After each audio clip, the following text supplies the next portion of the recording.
What up, Raider Nation? I'm Mike. I'm Will. Welcome to Raider Radio. So it's been 4 years. Don't call it a comeback.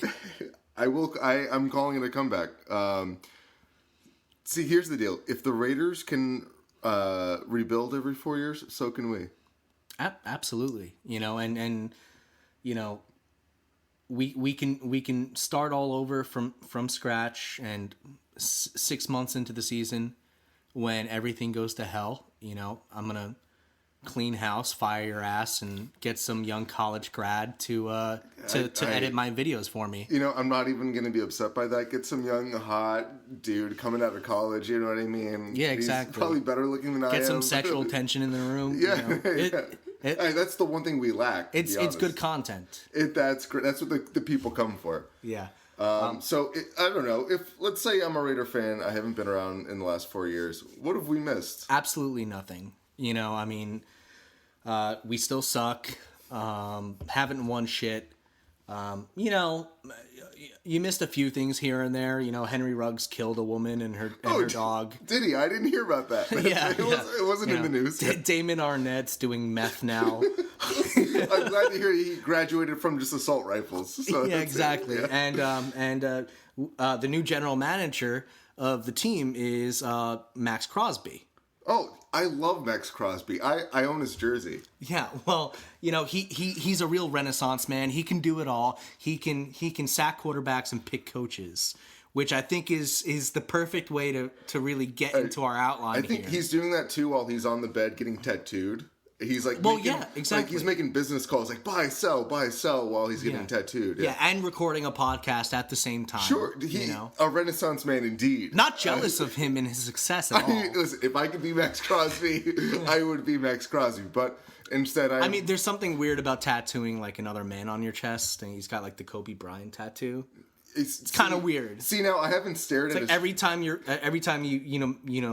consummate your marriage, your wife's looking at Kobe Bryant. It's kind of fucking odd. Well, why do you think she married him? But first of all, point taken. I also haven't looked at his chest long enough to like actually know what his tattoos are. But you know, I have. This is just the kind of research you can expect from listening to this podcast. This is the amount of detail that we do the dirty into. work so that you don't have to look at Max Crosby's chest all the time. I mean, yeah, you have a poster of him on your wall. That's up to you. Not everyone does that, but. Anyway, we haven't done the podcast in a long time. Life got in the way, COVID, engagements, marriages, all types of stuff. But we're trying to get back into it, and so we really want to catch up to present time, and that's kind of what this episode's all about. So really, what better way to kick it off than talking about my good friend Anthony Pierce. Okay, yeah. So this is our season review episode. Let's start with Pierce. So, Will, let me ask you a question. What did you completely straight, not gay at all? Wow. Okay. Wow. That's the hard question out of the way. I was still wondering. Sorry. Intrusive thoughts spoken out loud. I don't know where that came from. Oh, wow. Weird. Maybe everyone wants to know. What did you think of the Anthony? First of all, what did you think of Anthony Pierce as a head coach last season? It's hilarious that you're just running with Anthony Pierce. God damn it, dude. I'm so fucking stupid. Nothing has changed. God damn it! I can't believe you did that. I slipped it in there just. You did this, not me. I truly am ashamed. So I don't even know the whole fucking coach of this team. You should be. Listen, you know, I'll give some respect on his name. His name's Antonio Pierce. He's the head coach of the Raiders. But you know, when he starts acting a fool, you know, his bad boy name's Anthony. It's like when your mom calls you by your phone, Michael, get down here this instant. No, my mom was never mean to me like that. She was, my mother is a saint. She baked me cookies. I'm an only child. It's not my fault. All right. We're gonna save that for the Raider Radio documentary. That's a whole other podcast. When I do my tell-all about my relationship with my mother. But anyway, you know, Antonio Pierce, he was the intern coach after week 8. So That means that he was our coach for 9 games, the majority of the Raiders season. Yeah. So there's a little bit of a sentiment going around where last season was a throwaway and you can't properly judge Pierce by certain metrics because he was the interim coach. But it was a very unique interim staff where they were given a lot more leeway, a lot more power, a lot more, ability to sign and trade for guys that most interim staffs aren't really given. This was really a trial period. And in that trial period, Antonio Pierce went 5-4.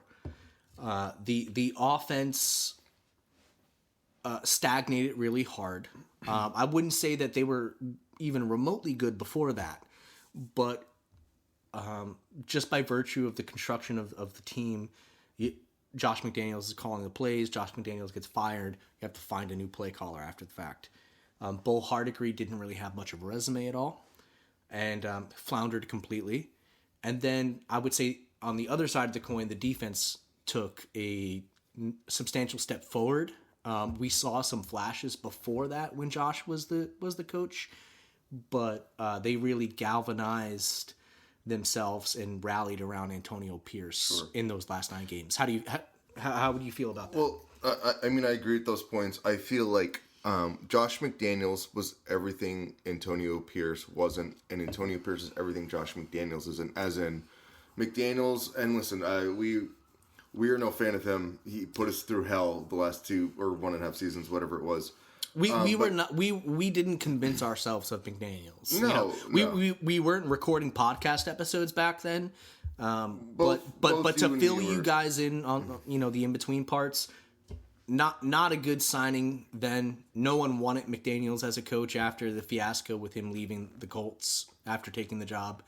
We were the only organization that was giving that guy a head coach. Yeah, I agree. We were bidding against ourselves, and Mark Davis is probably the only owner looking to actually seriously consider him. But, Absolutely. Josh was probably, if he's looking at or writing a playbook, being the author of a playbook and looking at X's and O's, probably, he's got Super Bowls and one with Brady and Belichick. Take that with a grain of salt, right? Because you're with 2 of the greats of all time. But at least he understood the game from an X's and O's standpoint. A horrible leader of men, and I feel like it's and a horrible person, like all around. He's a little trolly looking. He looks like he was like put in an oven a little bit too long. He melted a little bit. Some people look like a bad guy. Like he's just got the face of a bad guy. Like he would steal your lunch money or tell on you. I don't know. No. Worse than that. Like worse? a degree worse than that. He's that little shrimpy human being. Like you know those fish that swim with the sharks and just eat off of the plankton off their sides or whatever. Yeah, exactly. Yeah. That's what Josh McDaniels is.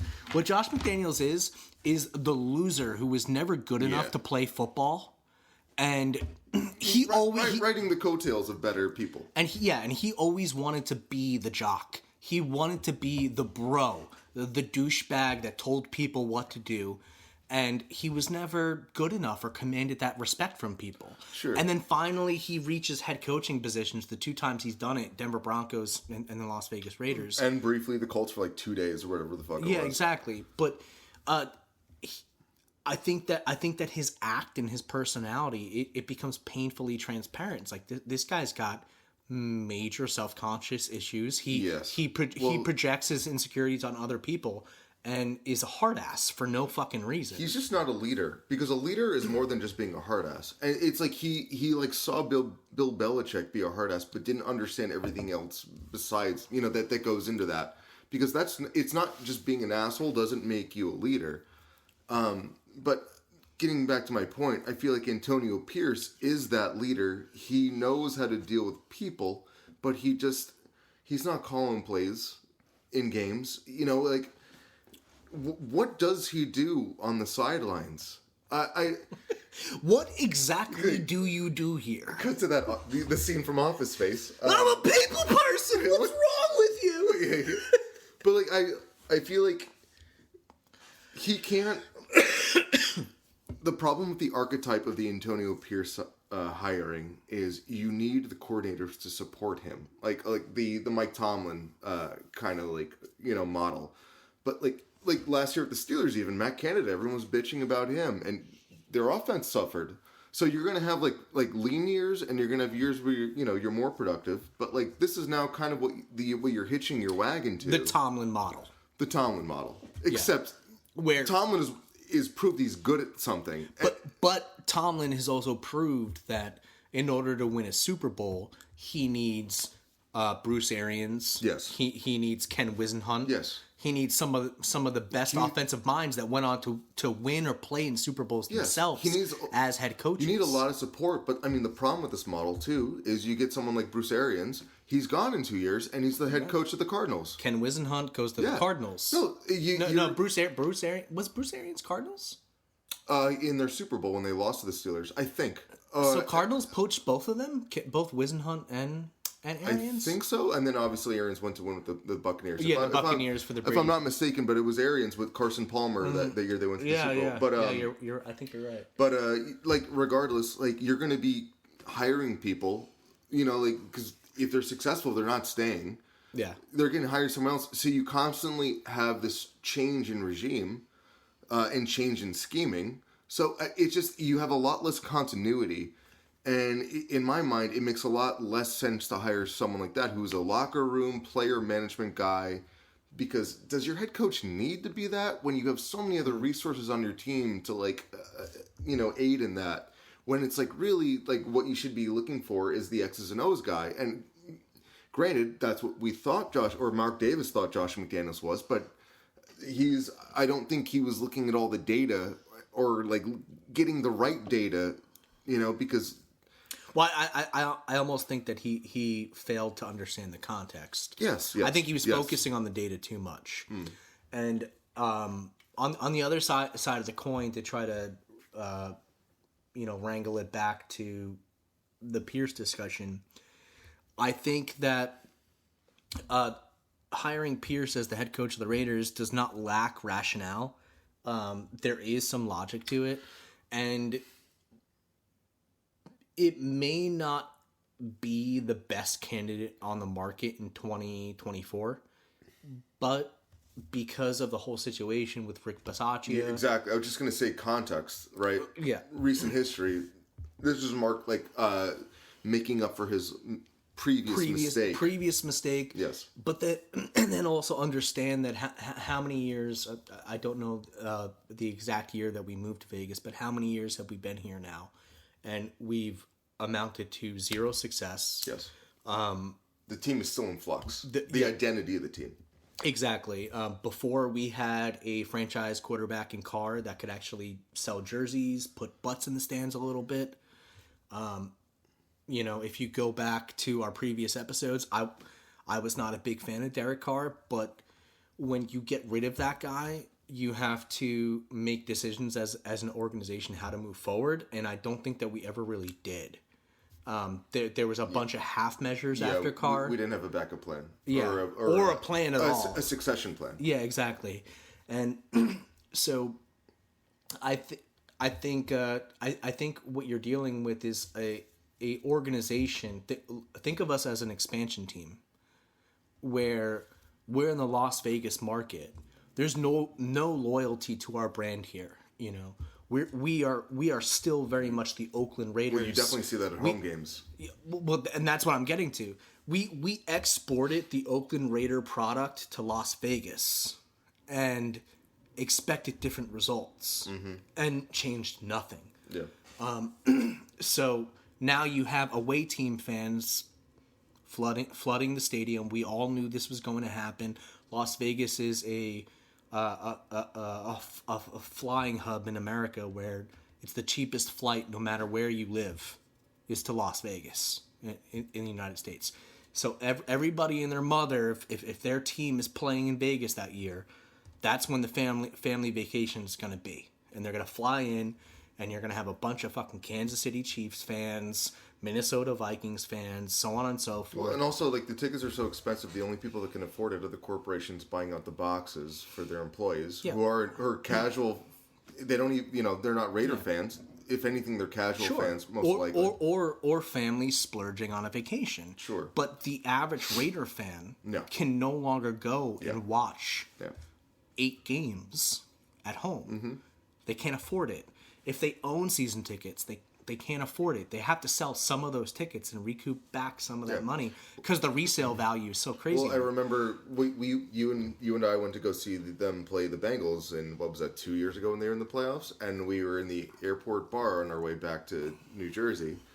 And the one guy that we met there from Vegas, who happened to be a Bengals fan, said that it was more expensive to buy Raiders tickets in the playoffs than to take and fly to Cincinnati. Yeah, to fly and stay in Cincinnati and watch the playoff game there was like the same amount of money that it was to watch like a Raider game in the regular season. I think And he lived there. Yeah, and he lived in Vegas, but just the ticket cost alone, which it's like, and you have a brand new stadium. You're charging exorbitant prices. You're trying to build a brand in a new location.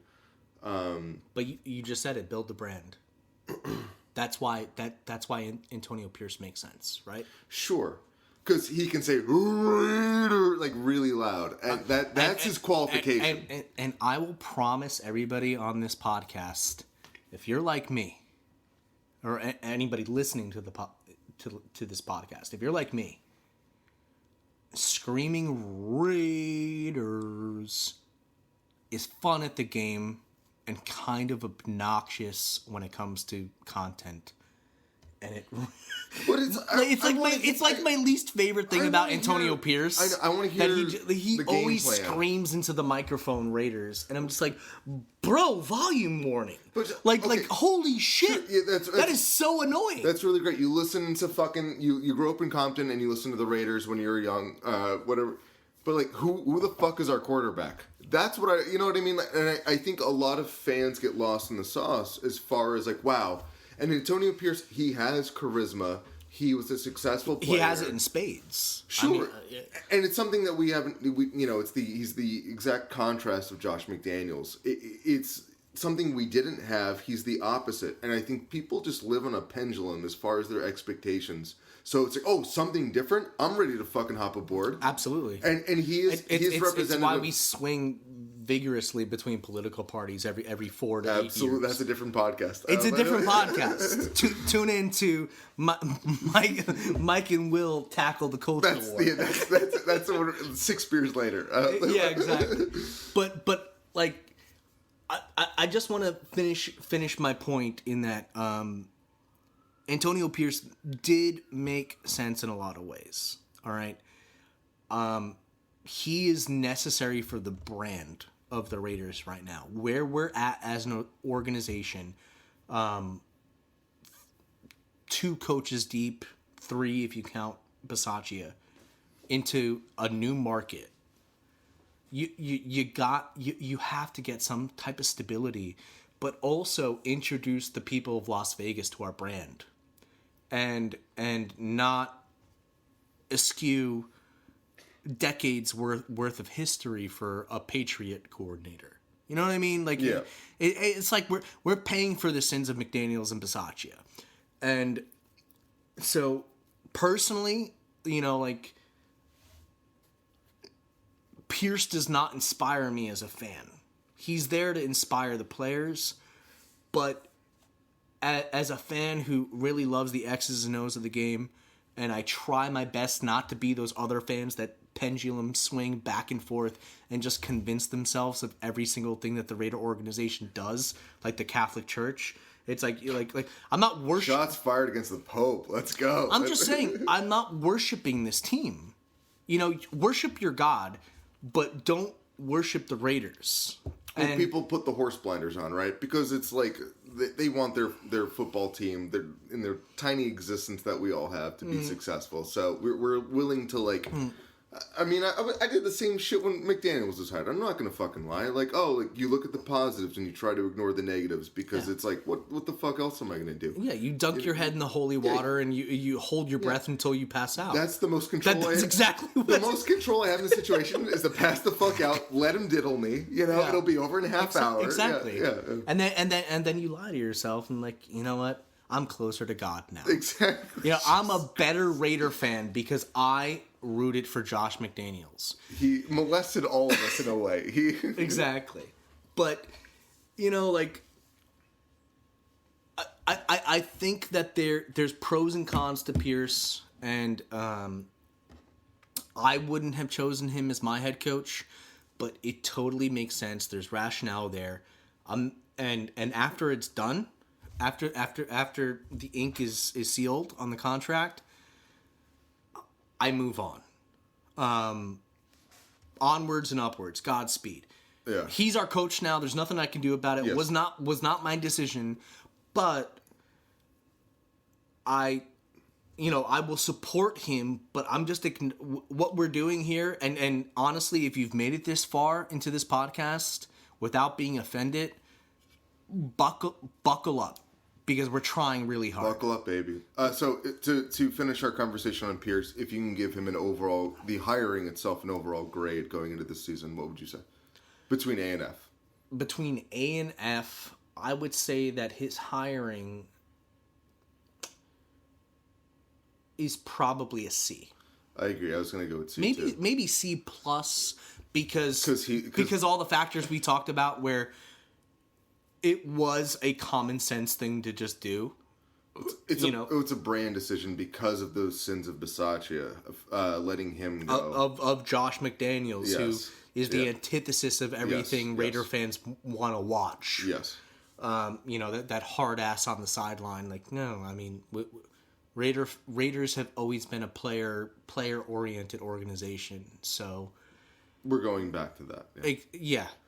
We're taking our medicine with this one.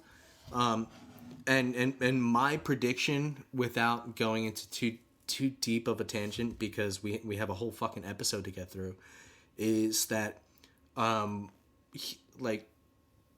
Pierce is gonna be the Jack Del Rio of Vegas, where Get us back to respectability. gets the organization set up. I think that we're gonna win games with him. We might not win anything significant, but he's going to be a step forward. Mm-hmm. And then maybe the next coach will build off of what Pierce has laid the foundation for. But I'm not seeing the ability from Pierce right now. Now, if you want to be positive and say, hey, Will, like, you're getting ahead of yourself and you're being pessimistic, maybe the guy drastically improves and progresses. He's never been a coach before, so maybe he learns on the job and gets really good, and maybe he's the guy. I'm all here for it. I'm putting all of my weight behind Antonio Pierce, but there's question marks, and I don't think that you can deny that. I mean, he was a assistant coach under Herm Edwards at Arizona State University, and that's his resume. That's all there is. And then he was the linebacker coach for Robert Spillane and Divine Diablo, which is a good bullet on his resume. But those are the guys that get hired for defensive coordinator positions. They don't get fast tracked to running the entire organization and picking the general manager. There are 32 of these jobs in the entire world, and he does not have the resume. I get it. He's very rah-rah, charismatic, and I understand that. And he represents the brand very well. But at the end of the day, I do think there are 32 of these jobs on the planet. And is he one of the 32 individuals who is best able to lead your organization into success? I don't think so. Probably not. No, he doesn't have the resume. It's like hiring the marketing guy or the accountant to an executive position. Yeah. Because he was the funniest person at the water cooler. We need to see more evidence and results, because last season he was barely above 500, and I don't think that. I think his abilities are being overrated, and again, he doesn't call plays on both sides of the ball. So if Patrick Graham goes, yeah, we're fucked. And he might get poached for a head coaching Yeah, absolutely. position. Because this is the first time our defense is good in like 20 fucking years. Yeah. If anyone's and Pierce has literally never called Yeah. a defense. I mean, that's the thing. He's a middle linebacker, so he knows what he's talking about football-wise. Mm-hmm. But it's not a given that translates to teaching people how to play football. Absolutely. So It's such a nuanced position being a head coach because you need so many skills, obviously. But and you need like that one thing that makes you special, where it's either unique play calling, connection to a specific player. well, Max Crosby, and that's what he had. Yes, and he had a great reference on his resume. That's why he got the job. the best reference on the on the resume. Yes, that's why he got the job. And I'm personally not a fan of players calling out the coach like that.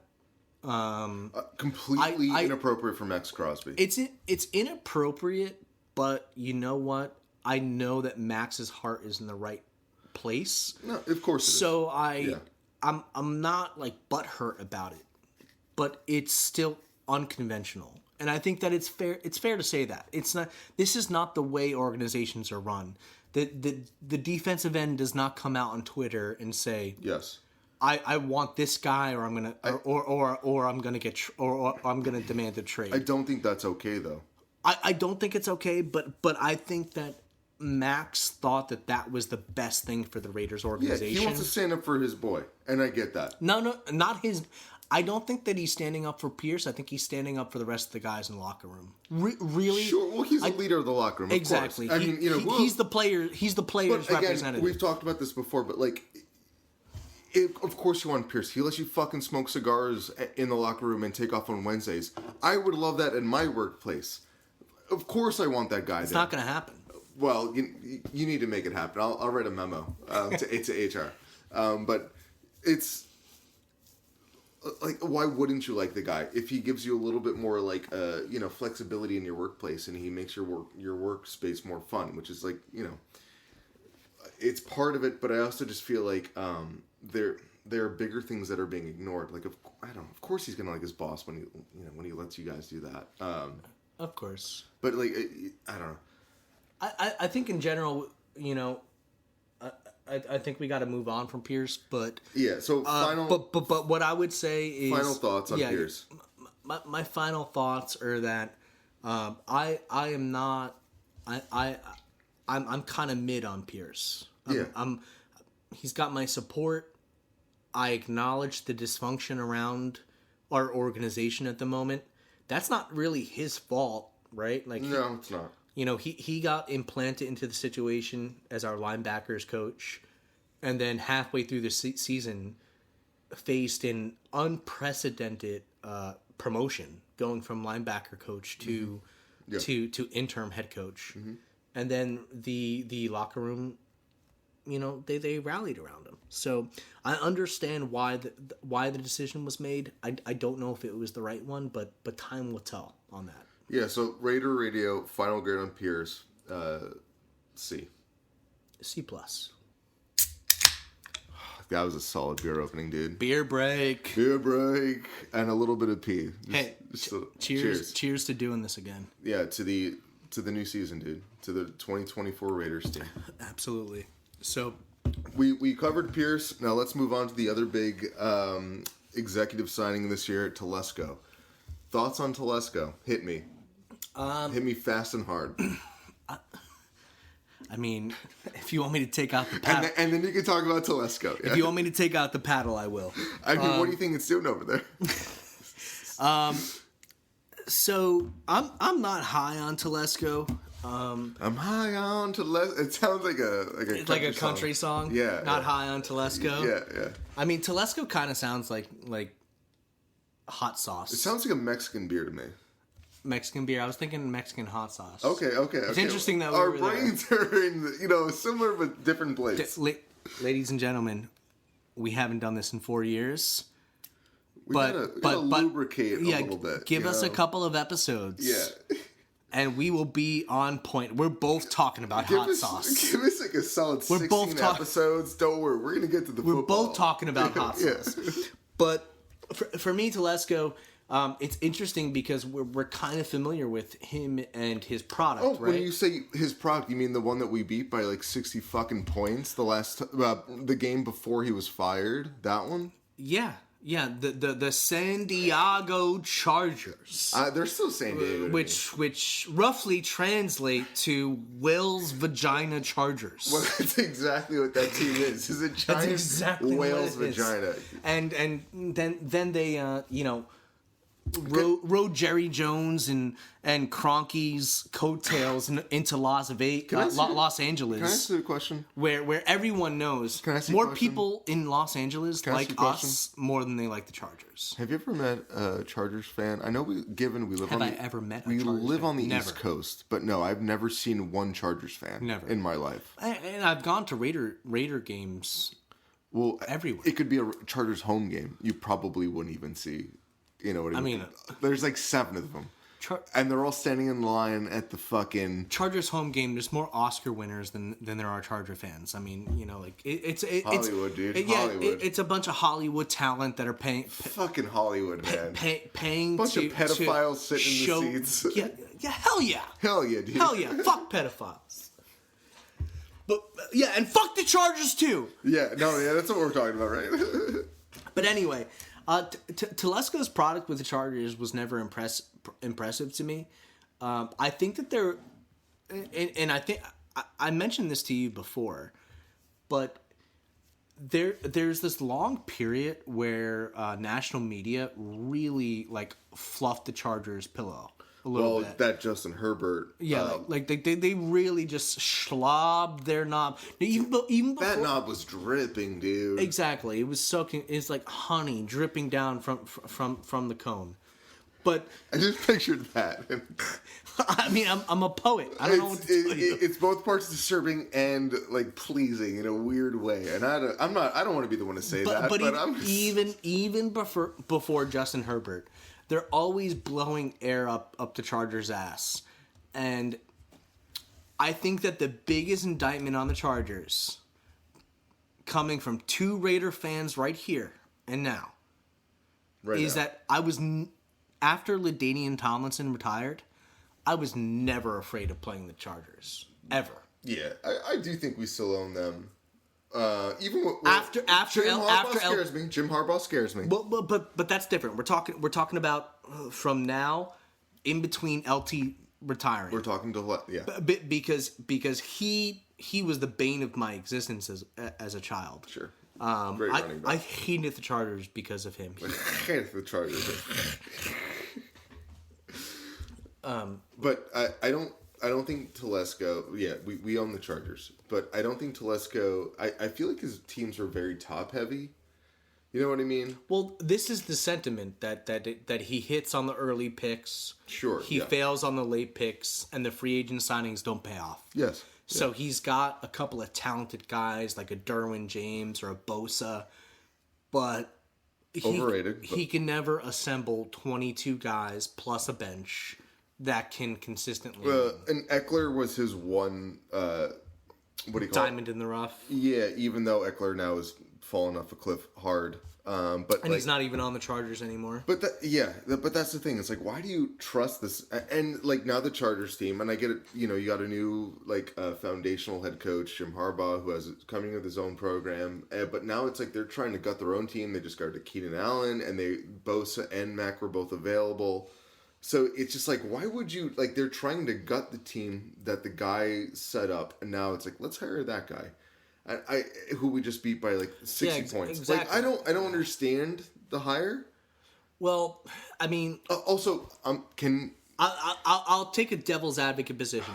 I'm gonna let you finish your point, but I will try my hardest to argue against a guy that I don't even like. Let's do like a fake court scenario. But I was also gonna say, can you imagine Telesco, who is a huge white fucking nerd, and Antonio Pierce in the same room together, trying to talk, communicate, and build a team and a business? How do those two people communicate? You know what I mean? Just as human beings. Mm-hmm. I can't imagine it. And I think that's a workplace thing that most people don't think about. But it's a crazy cast of characters here. Okay. That I don't think I'm curious to see how they gel. I'm gonna push back now. Push back. I'll push back. All right. Well, first and foremost, I would agree with you that Telesco is not charismatic, and I wouldn't even say charismatic. He's a pencil pusher, dude. Yeah, like he's not even he doesn't have the social tact to, ask someone what the time is, or how the weather is. And you want Rain Man for your gym. I understand that, but right? You want someone who's good at numbers. Every time he talks, he makes me uncomfortable. But that's why. Well, that's just your flashbacks, and I understand that. You know what I mean? Yeah. You know what? But either way, I'm a little too uncomfortable to go there right now. But we'll get you there. That's why you could argue that he's a good marriage with Antonio Pierce, because Antonio Pierce is that guy. So left brain, right brain. Exactly. And the other thing that I think is interesting about Telesco is that of any GM candidate that we interviewed for the job, he knows more about our team than anyone else. Mm-hmm. He knows more about our main opponents. He knows about, he scouts and has reports on the Chiefs, the Broncos. Sure, he self scouts the Chiefs. The Chargers as well. So that's interesting to me in that where I agree with you. I think that the charisma and the backbone is not there, but Telesco is not running the show. It's kind of obvious that Pierce is. And this is also one of my problems with the Telesco hiring is, say you, Mike, are one of the top general manager candidates, prospects. It could be. I could see it. No, I'm talking about myself, really. Actually, let's say I'm one of the top general manager prospects. That's way more believable for this analogy. But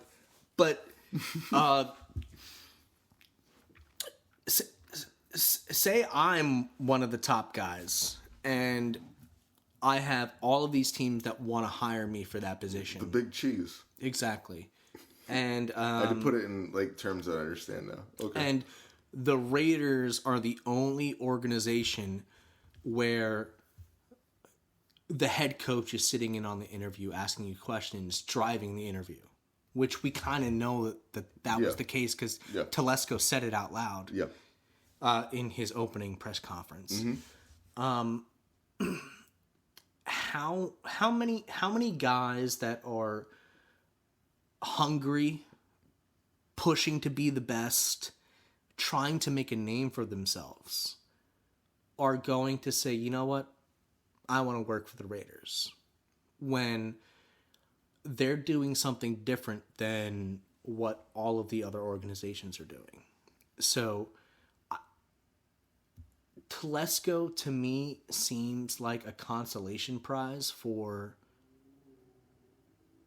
picking the head coach before the GM and going with Antonio Pierce.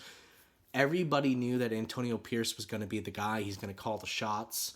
And Telesco is basically a personnel dude. He's not running the show. He's not the face of the organization. I do think they went about the process in the opposite way. It's meant to be traditionally done, where you traditionally hire the GM before the head coach, or at the same time. Or at least like Gruden, Mayock at the same time. Well, two people who can work really well together and balance each other out. But you're already set in Antonio Pierce, so right there you probably push a lot of candidates, or I don't want to work with Antonio Pierce because that was probably. It was a thing. It was a thing. And then AP has a very small black book because he hasn't been doing. He hasn't been working in this side of the business for a long time. Yeah. So who does he have as work references or guys that he can poach from other staffs? Sure. That can come in and trust him. The networking is just as big as That's what you're hiring. Yeah. You're hiring his a coach's contact. Yeah, you want to hire the most talented people that you can afford. Yeah, and so the top GMs were never going to consider us because of that. We had to take the Chargers leftovers. Someone who was fired. Yeah. Yes, Yeah. someone who was a bum, who was fired. Not on the rise, but who just got fired. Yeah. Yeah, I agree. he made a couple of good picks in the past, and so there's reason for positivity for that. He seems like he's a good evaluator but of that Chargers- defensive talent. The Chargers roster never was there. Like, you know what I Never, mean? Like, no. when did he make like a complete roster? And you know, granted, he probably can't control like certain hirings, like Brandon Staley. O-line was never good. Yeah. O-line was never Like, good. I don't trust him with this organization. I would agree, and to piggyback off of that, where our opinion is that Telesco is not a bad hire, right? You could do worse. You could do way worse. You could Yeah, do sure. a lot worse. Sure. You could do a yeah. lot worse. No, I agree. So he's not a bad hire, but he's definitely a product of the decisions that you've been made that you made previously. And then that's kind of like the running theme, right? Yeah, where we're yeah. like, we hired Pierce because of what we did before. Reactionary things, Exactly. not proactive things. Exactly. Yes, that's the kind of owner Mark Davis is. And then what happens is that you go out there and you try to find an offensive coordinator, and that was the biggest question of the offseason, right? Because Antonio Pierce, he can barely call a defense, let alone an offense. He's got Patrick Graham as the architect, Who is the slinging? who's legit as fuck, by Yeah, the way. Yes, And Patrick Graham was a great hire. The day he gets poached for a head coaching job fucked. by another team, We are I'm gonna fucked. cry. I'm gonna cry. Yep. Full blown ugly cry. Well, you I don't know, know if that's much different than like your normal face. I but- might have to go into another room so my wife doesn't like see me. Like ugly, Oh, I mean, I don't know if she, like sobbing uncontrollably. I don't know if she would notice it from your normal daily cry. You'd have to differentiate it somehow. You know what I That's mean? fair. Yeah. That's fair because she might hear me in the shower some mornings. So my point either way is that obviously we noted that Pierce is not super qualified, and so we're leaning on the coordinators a lot. And the biggest drawback of the 2023 season was our offense.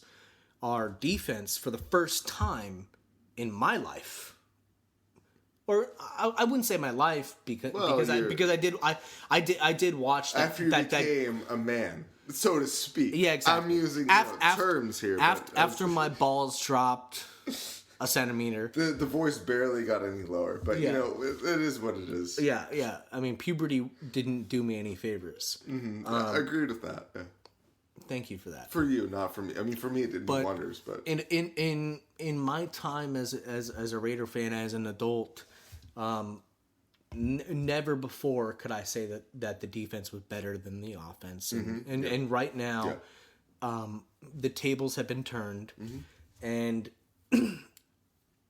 last offseason the defense carried the team, and it was one of those things. Man, if only we had a good offense. Yeah. If only we had a good offense. Yeah. Bo Hardig, by nature of the context, Josh McDaniels was the head coach and the play caller. You fire him, you're kind of putting up the white flag on offense. We didn't have for the anyone season. to replace him with because Bo Hardiger was the quarterbacks coach. I think he was right. Yeah, Before. yeah. So who obviously, I mean, Never called plays before. And AOC, who's my second favorite AOC. Just kidding. Oh, you like that big booty Latina? That big booty Latina. I can't lie to you. No, She's kind of cute. I actually I don't even know what she looks like. That's how much I follow. She's like a skinny Spanish chick, which is like the weirdest one. But Yeah, that's weird. I'd hit it. I don't know. Well, there's not much you wouldn't. I'm 3 beers deep, man. I'd hit anything at this point. Even Give me the arm of the couch and I'll start humping. It's an inanimate object, doesn't matter. But like AOC, he didn't complete a pass in the Viking game until like the third quarter. It's obvious the offense was stalling. We're not like would have a lot of talent on that side of the ball, but like the play calling, also the whole construction of the offense last year, after even with Josh McDaniels, it needs a reset. Sure. And we moved on from Bo Hardigree and we replaced him with Luke Getsy.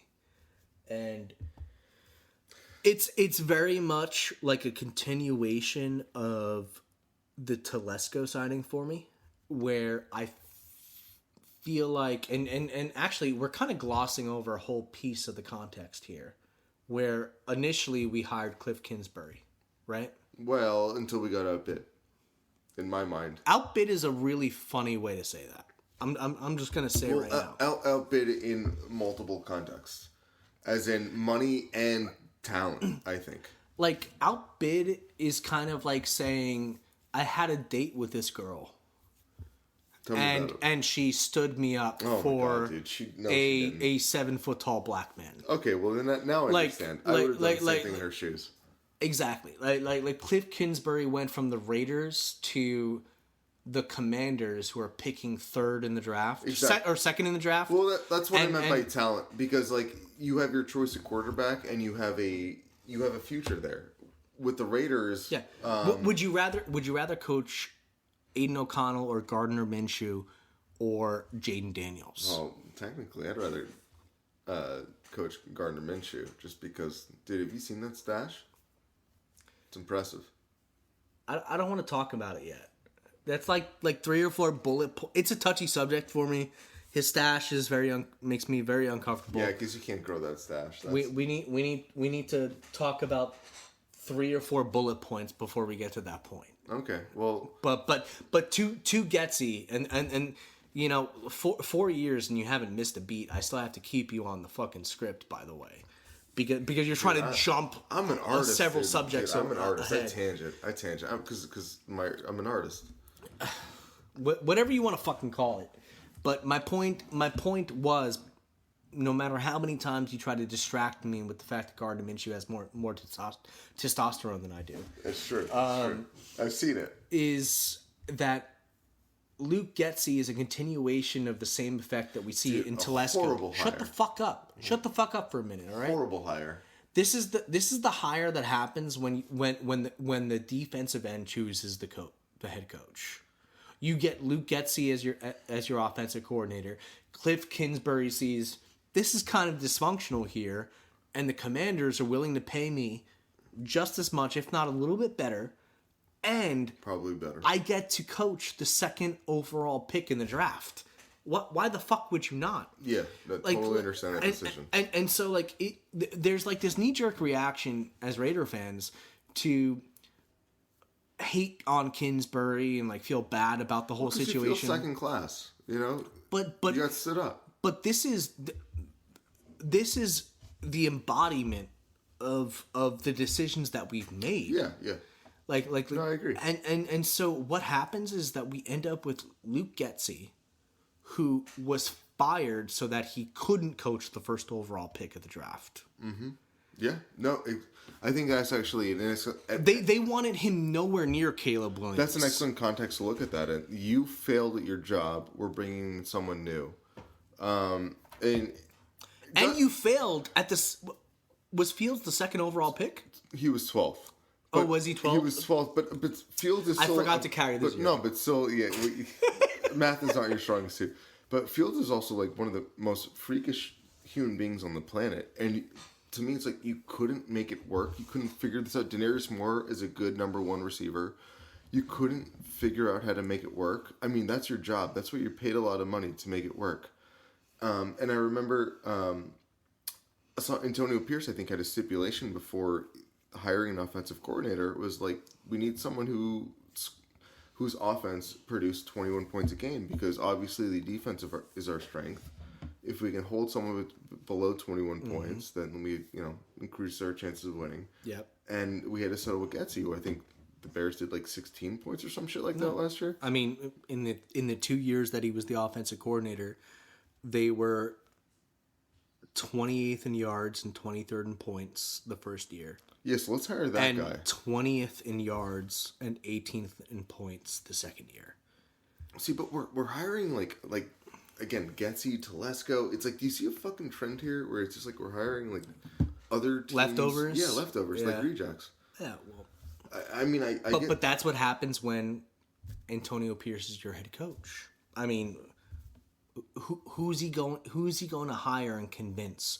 Remember, Antonio Pierce is a motivator of players. He doesn't motivate you or me. That doesn't really move the needle for me. And then you're talking about coaches, coordinators that he's never worked with before, that he's calling in for interviews.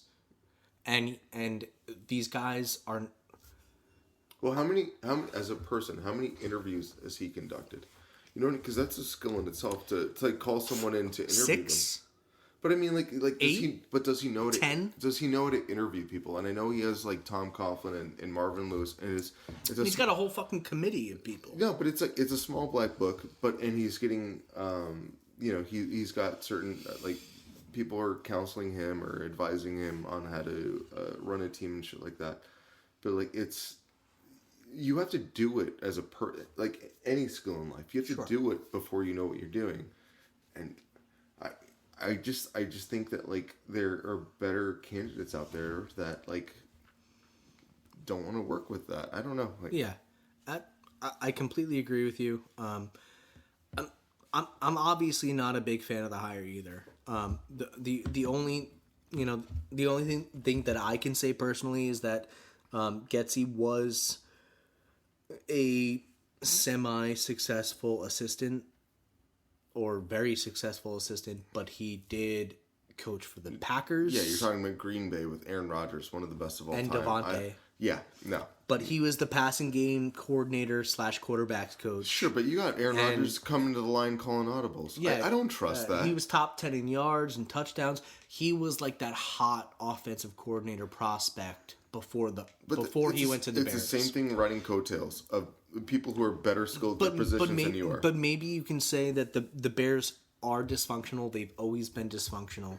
This was a hot prospect offensive coordinator, and maybe he just went into a really bad situation. That's why they're fucking getting rid of Justin Fields, who's a legitimate talent, and replacing him with another guy that's kind of like Justin Fields. Well, we know the Bears are dysfunctional. That's a known quantity. Like Getsy's the scapegoat here, right? Like he's the sacrificial lamb for all of the crimes that the Bears have committed within the last 4 years. I mean, him and Fields both take part in that, and they were both fired. Sure. For it. Sure. But I would trust Fields and his ability over Getsy and Getsy's ability because I mean, I don't trust your resume when you've worked with the best because it's like you have to make something out of nothing. You can see what a person is capable of when they have restrictions on them and limitations, rather than like, oh, I worked with Aaron Rodgers. Of course he's gonna make your resume look better. It's like a shitty film. It's like when Adam Gase was the fucking coach for the assistant coach for Peyton Manning. Exactly. That Broncos offense was incredible. It had like record-breaking years, and then Gase went on to Miami and the Jets, and he was horrible. But it's like you separate. But Gase was with him in Tennessee. He was his quarterback coach in Tennessee as well, and then was his quarterback coach in the NFL. Yeah. And so he's just following this quarterback who makes him look good. But no, exactly. You're riding the coattails of people who are more talented than and he just didn't have Aaron Rodgers. He was the passing game coordinator. He had Devontae Adams during his best fucking years. Yeah. Like, so. But that's part it's of your, unfair to judge him against his peers when that is what he's working. It's part of your job though to figure out how to make an offense work. I mean, your job is to score points, and if you can't do with the Bears had talented offensive playmakers. If you still can't get it done, then you're just bad at your job. Sure. You know what I mean? Because it is like now I'm putting you from in a different environment. If you're good at your job, you could figure it out. Mm-hmm. And they didn't do it in Chicago, which I think Getsy was a sometimes that happens. But Getsy was the worst hire of the offseason for me. Just because it's like, what do you... You're really upset about this. I am. I think he's. I'm reading your body language right now, and I'm feeling stressed Yeah, out. no, I'm moving my. You're starting to stroke your head. Exactly. Well, Your receding hairline. Yeah, It's kind of why do freaking you me think out. it's why do you think it's receding? Because I see it's receding.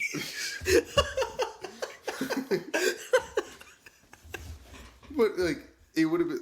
It's here right now. It would have been over here if we didn't hire Getsy. Is what I'm saying. Because I'm up to here. but like it's. I don't know. We're going to be hiring a new staff, an offensive staff in 2 years. It's asinine to expect anything else right now. Well, maybe we can segue into our player acquisitions of the offseason off of that, because basically the offense got worse across the board, right? Like, I mean, you know, whether you're a fan of Getsy or not, it is here or there. But we lost Jacobs, we lost Illuminor. I wouldn't say we lost Greg Van Roten. I would He's say still on the market. I would say that we left the door open for him. Sure, he can still get You know, just kind of trying to see if he'll wander off and never come back, because you don't want him around anyway. And then you replace Hardigree with Getsy, that doesn't really instill any confidence, and you're wondering, what's the plan here? You know, our offense was trash. Sure. We've done nothing to improve the offense so far this offseason. So the biggest addition, which we should probably talk about, is Wilkins. So you make a strength. Well, that's kind of the point, is that offense was really bad, got worse, let guys go. You turn around and you hand out the biggest contract in free agency.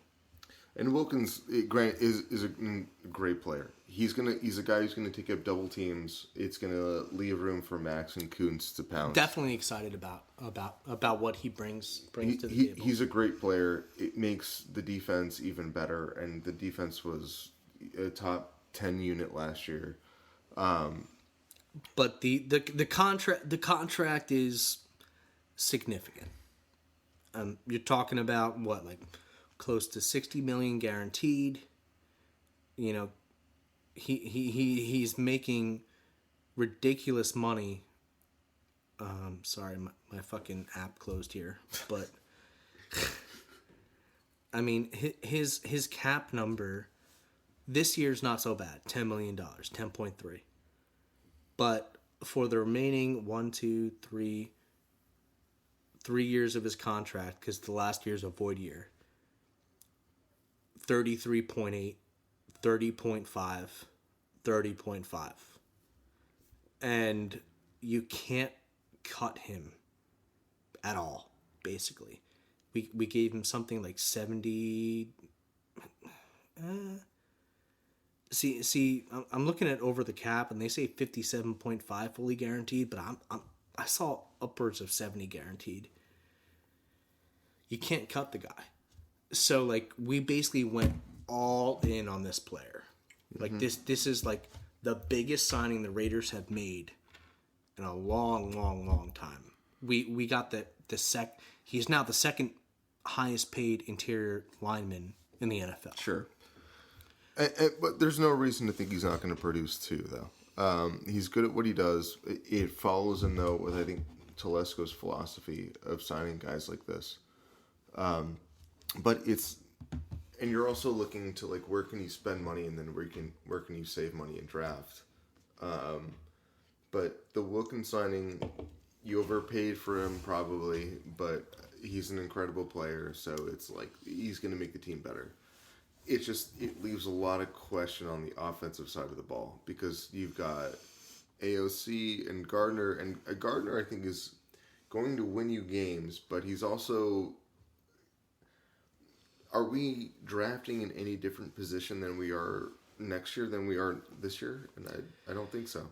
Well, I would say that you're kind of jumping ahead with Gardner, and that's because it kind of highlights that the Wilkins signing is a luxury signing.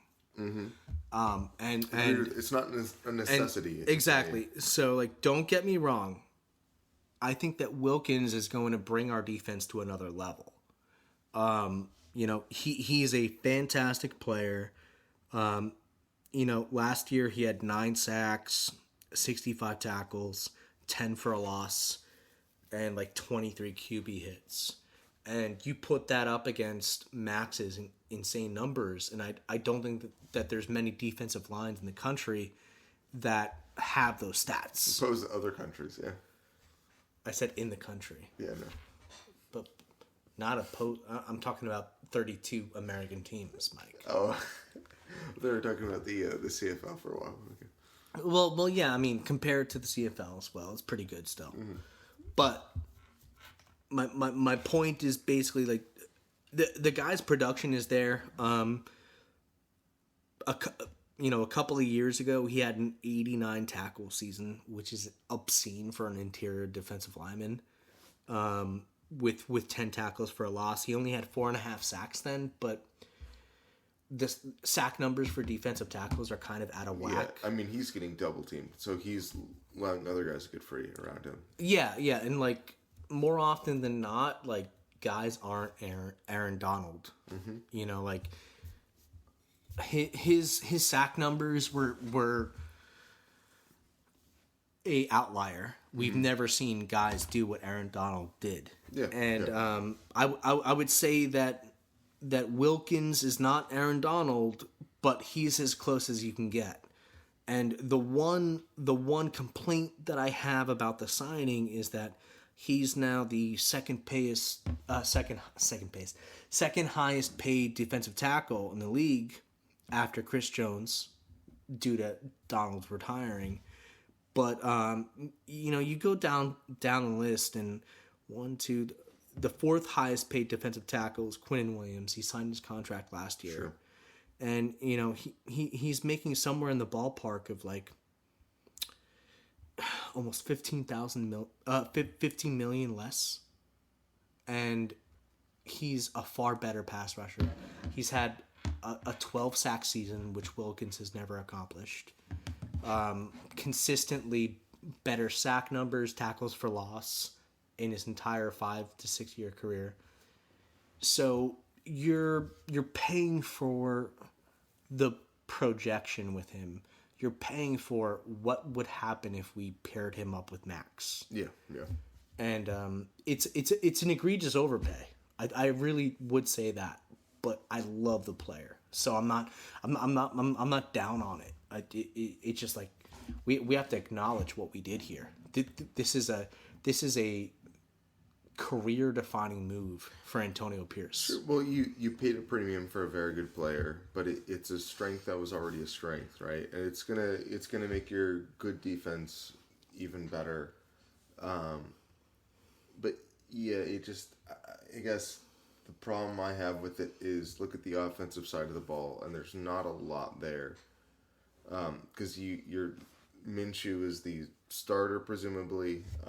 You got Zamir Whiteshirt starting running back now. Devontae is in his last year of his deal. It's like there's not a lot of things to like inspire you to, like, you know what I mean, be like optimistic for the season. This season and the future. You know, I don't think Wilkins is gonna win us more games. That's for sure. You know, like I think that he's going to make our team look a lot better on Sundays, and he's going to produce for us, and we're going to have a top 5 defense, which is awesome.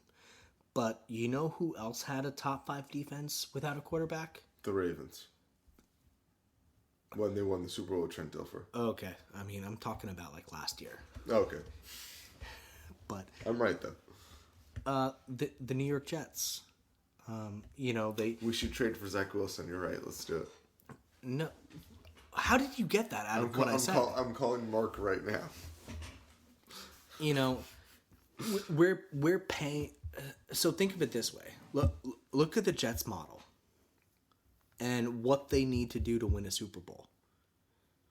And then we took the best player on the Jets defense, Quinnen Williams, and paid his replacement millions of dollars more, who doesn't produce at Quinnen Williams' level. And so you have to ask yourself, what does that mean for the bottom line? Are we going to be a good team? Mm-hmm. And so, in my opinion, I love the Wilkins signing. I think he's a great player. It's going to be awesome having a top defense this year because it's something that I can hang my hat on when I go to work on Monday at the water cooler. I don't have to completely lick my wounds in front of everybody and admit how shitty we are as an organization. Like, oh, did you see that crazy sack? You know, we'll have that. But it's not winning us games. What does Wilkins do best? What does he provide to the team? Effort. So he's an effort player. He's like the defensive tackle version of Max, where he is not super refined. I would say he's a good athlete, not great, but he is non-stop attacking the quarterback and never giving up on the play. That's why as a defensive tackle 2 years ago, he got 90-something tackles, which is obscene. Defensive tackles don't get that. That's like middle linebacker numbers. So what you see with that stat is he's running guys down from behind, running 15 yards down the field, stopping a big play from happening. He's doing it all. Like he was basically the linchpin of the Dolphins defense. And we took that linchpin and put it right next to Max. So, you know, he's a glue player. And usually those guys don't become available on the market, but the Dolphins are stacked up and down the roster that he became available. And like I said, other organizations wanted him. They just saw what we were going to pay, and they, in my opinion, they're like, oh shit, Raiders aren't fucking around. They got their guy. And that's really what it is. We got our guy. We overpaid drastically, and it remains to be seen if that actually changes the results, if we win more games next year with Wilkins on the roster. But the defense will cost a lot more because of him. So let's talk about the offense. So the biggest addition of the season on offense is Minshew. Probably, and it was kind of like a necessary Band-Aid on the quarterback situation. So what are your overall thoughts on that signing? Well, first and foremost, I'm operating in my own living hell right now because my wife is obsessed with Gardner Minshew. Tell me more. I mean, she spotted him playing as for the Jags, and she saw that porn stash. Dude, honestly, that wonderful head of hair, and I can't blame your wife. I mean, ever since, like, every single fucking football game she watches, she asks, is that Gardner Minshew? And it's like, no, he's not fucking playing. He doesn't play for this team. And, like, honestly, I wish you looked more like him, too. I wish I looked more like him as well. I can't blame your wife. Honestly, your wife might be onto something here. It's just stressful. I don't need this negativity in my life.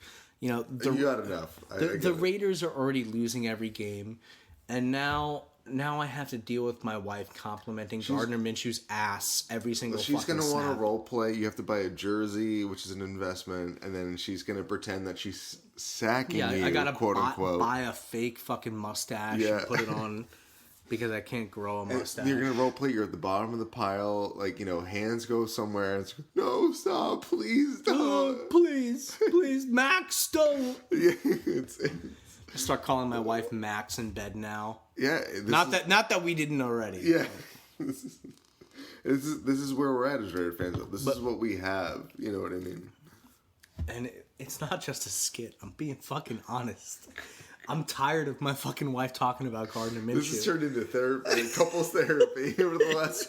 Welcome to the next hour. It's really fucking irritating. But you know, all things considered, and she has good taste because, Yeah, I'm not gonna argue like, that either. Yeah. you know, 4 years ago we recorded our last podcast, but you know, before our sabbatical, and we went on We were and finding ourselves. enjoyed life and settled down a little bit.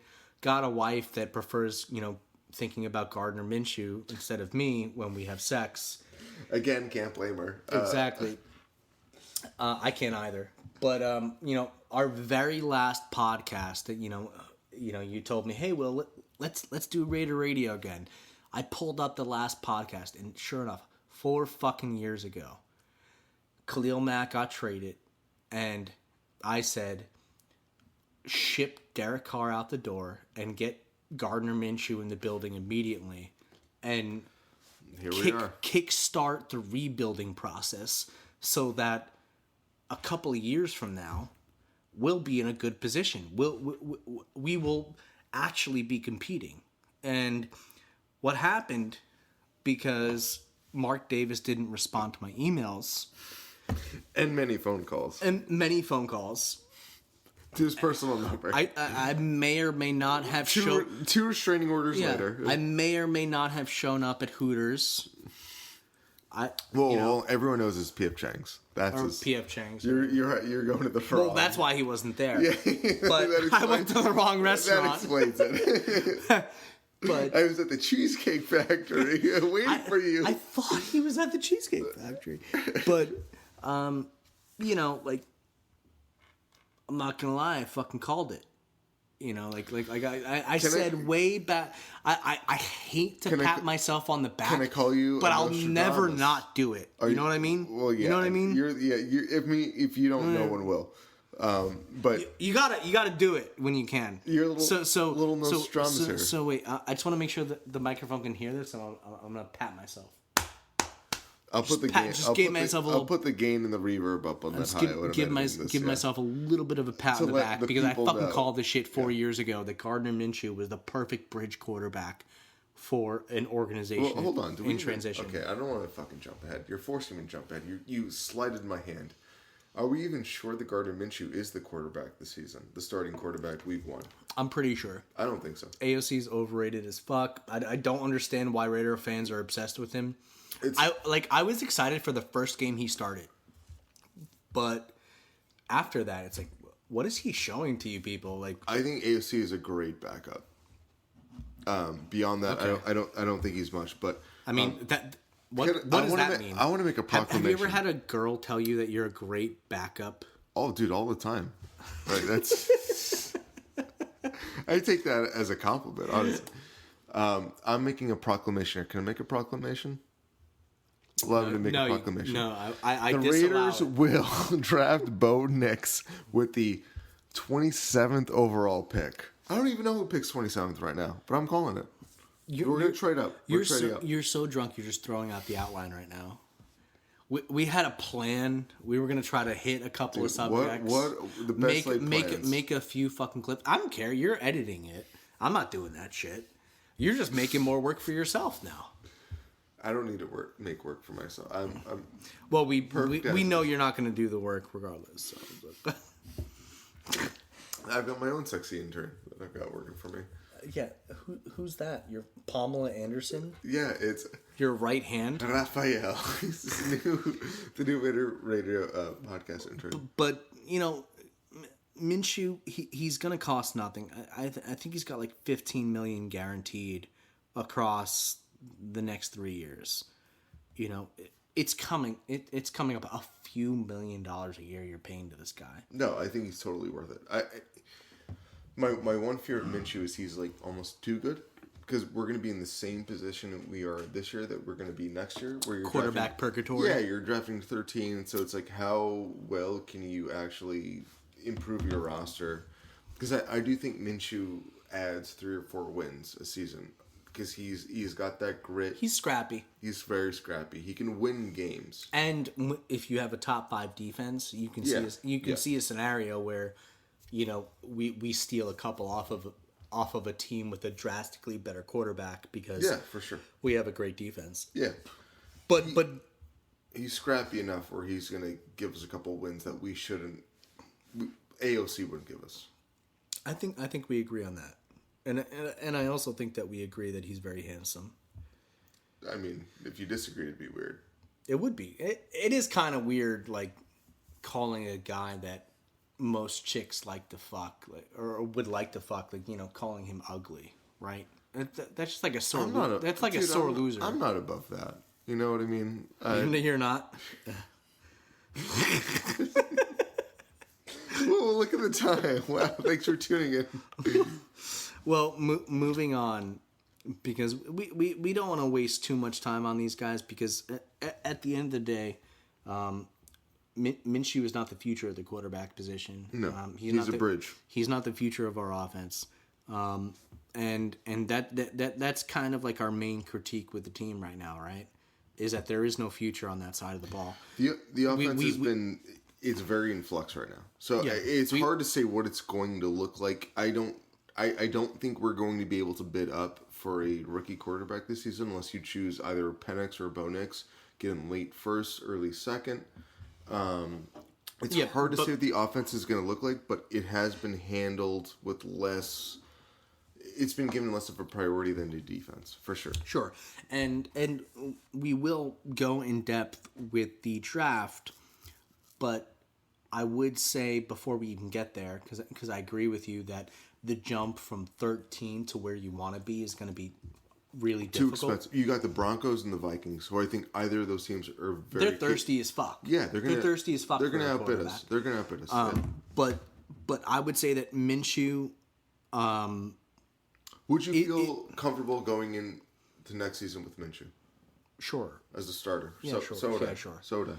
I mean, he's a fuck it starter. You know, and you know, he's got that Kenny Stabler vibe, like that journeyman, like long haired badass that just does whatever he wants. You know, he drives a fucking pickup truck. You know, girls want to fuck him, guys want to be him.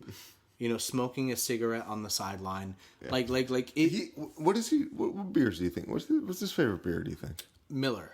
He's living, he's a Miller Lite guy. He's living that high life, dude. He's living that high life like no one else can. Yeah. But I would say fantastic addition for where we are as a team. He's a great bridge quarterback. Neither of us really think that he's gonna bring us anywhere. Like, no. But you know, now, you know, in my dreams, you know, like I said, don't want to know where it brings you in your dreams. Honestly, that's something I don't want to know. In my dreams, you know, like he throws left-handed and he's the second coming of Kenny Stabler, but in reality, it's not. It's a. He could be Kenny Stabler, like not incarcerated, incarnated. Incarnated. That was a lot of syllables for you. It took you a minute to get that out of your mouth. Kenny Stabler reincarcerated. But yeah, I mean, it's a solid signing, but the QB position is the most important position in football, and it's still up in the air. And so you get that guy, and you're like, all right, we're kicking the can down the road. Not very long. Like, I mean, maybe 3 months because the draft is coming up. Sure. You know, Yeah. or 2 months, whatever. Yeah.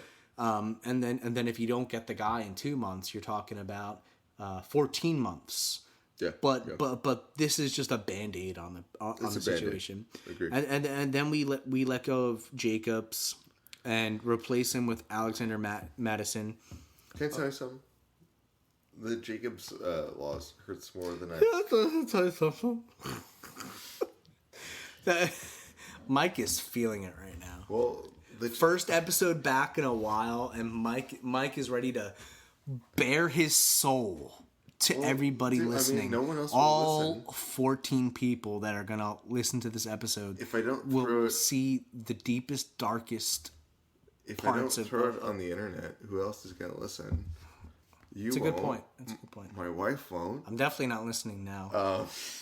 But it really hurt when Jacobs left. I'm not gonna lie. That's how I felt with Mac. Yeah, but it's different. It hits in a different way.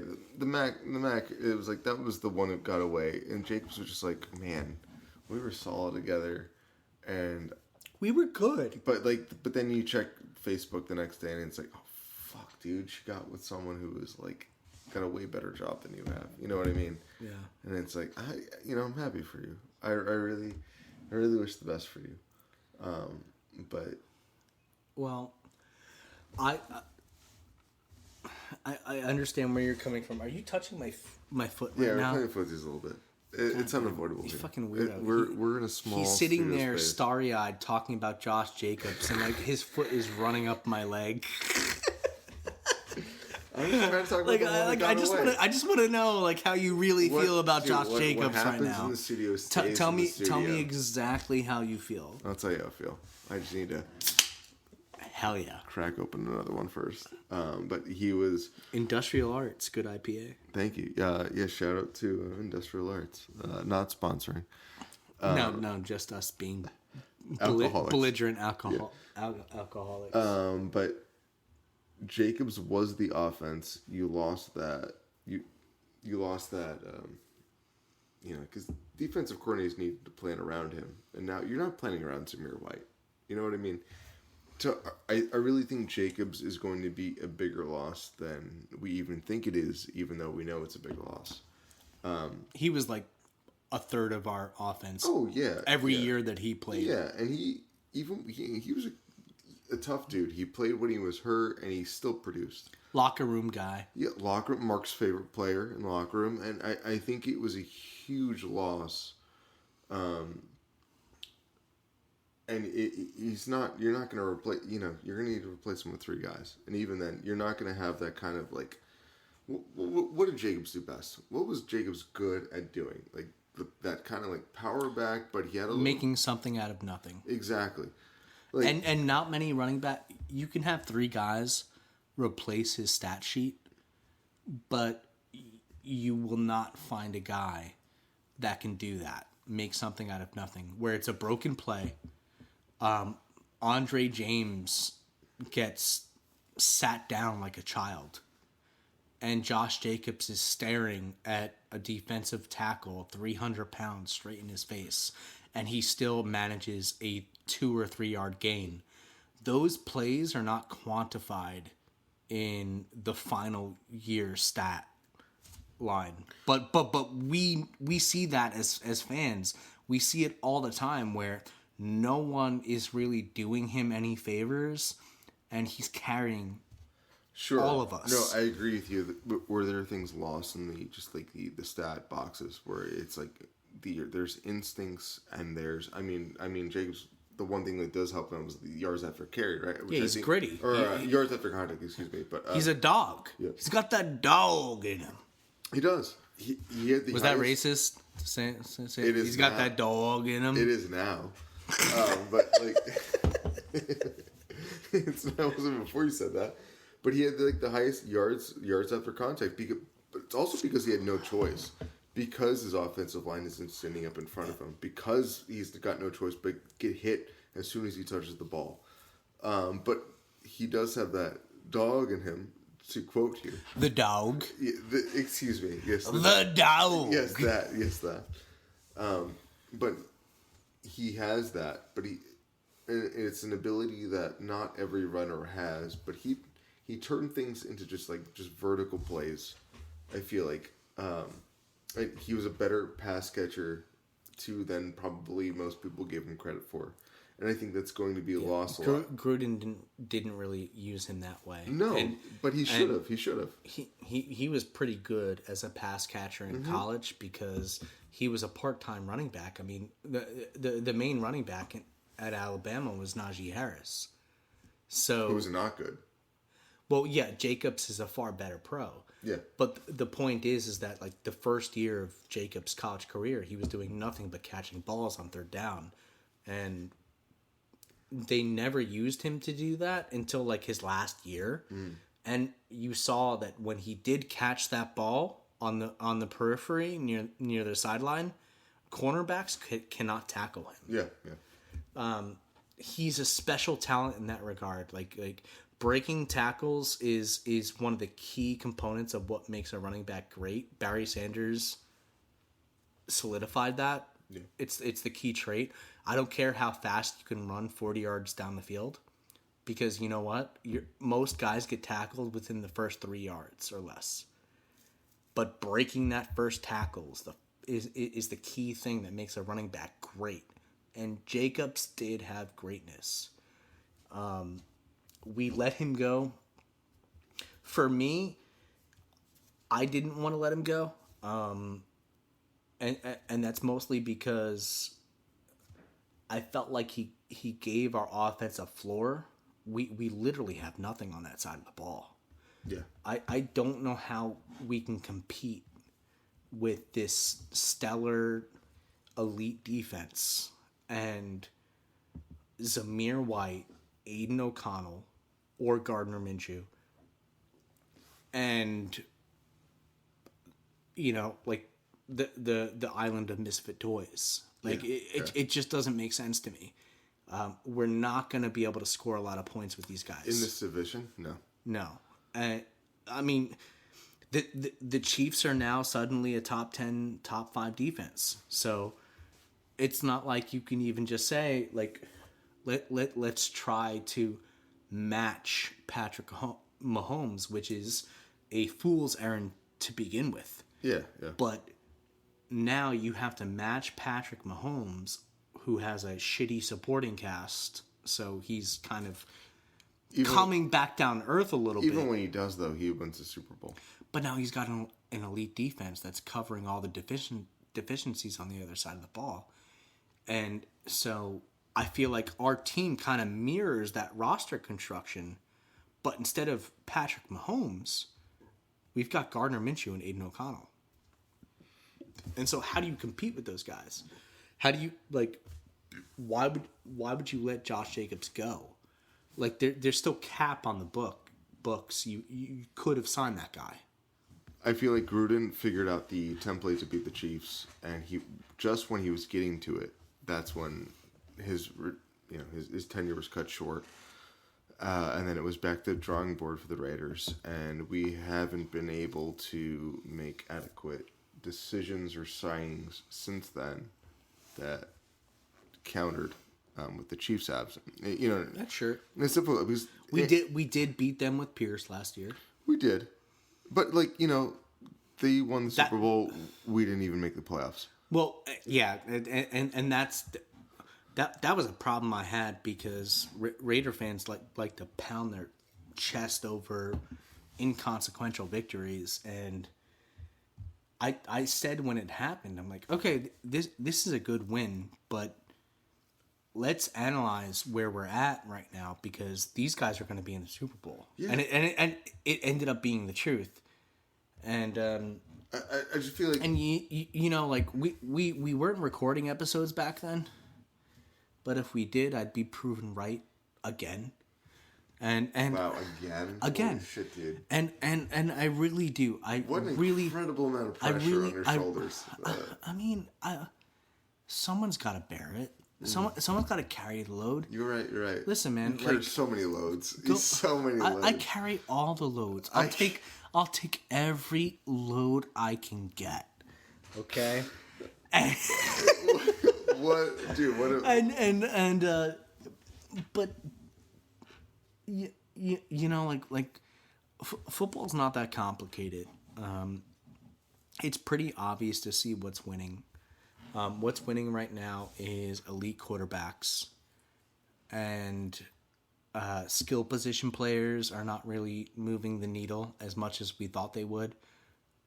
Travis Kelce had a slower year than he usually does with Mahomes and the Chiefs, and they still won the Super Bowl, but they basically won it based off of Mahomes making a few good plays a game and an elite defense. So that's why I'm not butthurt about Jacobs losing, because the Chiefs don't have Jacobs. They won the Super Bowl. They don't have anything remotely close to him. If you ever need Mahomes, that's all they need. What do you say? You're like slurring. You're like all over the place right now. If you have Reed and Mahomes, that's all you need. And you can fill in the blanks after that. But they have, as long as they have those two pieces, then it's gravy.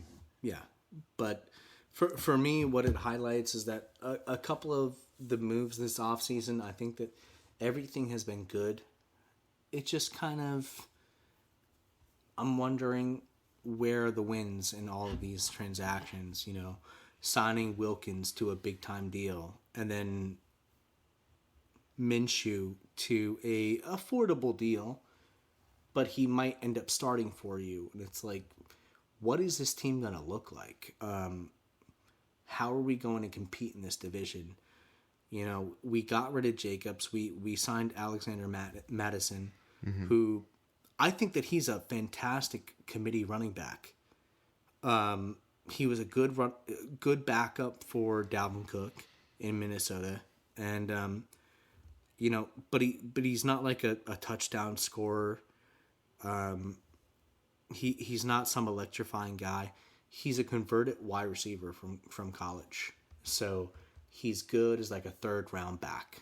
Which Zamir White, that's his weakness. I mean, he can't fucking catch a ball for shit. Sure, and Samir White's not a workhorse anyway. He's not. But he's a first down back. Yeah. And so now like Madison at least gives us a second down and a third down back. He's a good. Yeah. I know. Abu.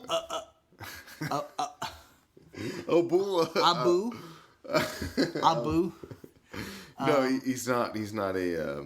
He catches balls on third and long. That's what he does best. But, you know, not obsessed with Madison. I think Madison is like a two-part move where you get rid of Jacobs, you roll with Zamir White, you get Madison, and then you draft a young pair of legs. Like, I don't give a fuck about Abdullah. Because in my opinion, the running back room is still incomplete. We need to add some talent to it. Yep. You know, the last bit of free agency that I have to say before maybe we move on to draft and wrapping things up is you know, we let Jermaine Illuminor walk, which I wasn't obsessed with the guy, but the guy was a really good two-way player, like or not two-way player, but two-position player. Yeah, he would play right tackle, right guard for us.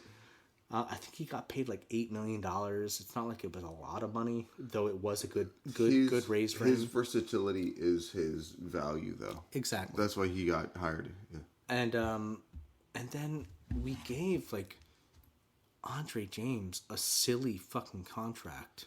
I don't understand the Andre James signing, honestly. There were so many. It seemed like there were so many centers in the free agent market. I blame. And then you went and you signed, but the Andre James signing has as much to do with that as it does Parham, and what you want to do with Parham. You know who I blame? Who do you blame? Chris Collinsworth. PFF. Yeah. I mean, really, like, you know. The only place to get offensive line stats is on PFF. Honestly, and so you go on to PFF. If our analytics department is just like some guy with a PFF subscription, that wouldn't surprise me. He's like, "Whoa, guys, hold on. Yeah, we need to fucking re-sign Andre James because he has like a 72 PFF rating." So and they're like, "Oh my god, yeah." And the fact that they rate James highly or well, sure, it throws the whole system into question for me. You know, apparently PFF is becoming the sabermetrics of football, where agents are using these rankings in order to determine their players' value and shit. But what is PFF? What do they do? There's 32 teams that play every Sunday, and there's a guide each game. So let's say somewhere in the ballpark of 18 people that watch football for them. And you've got, it's probably more than 18 people, but let's just talk about the guys that are only looking at offensive line. And let me just finish my point. Because it won't land unless I deliver it.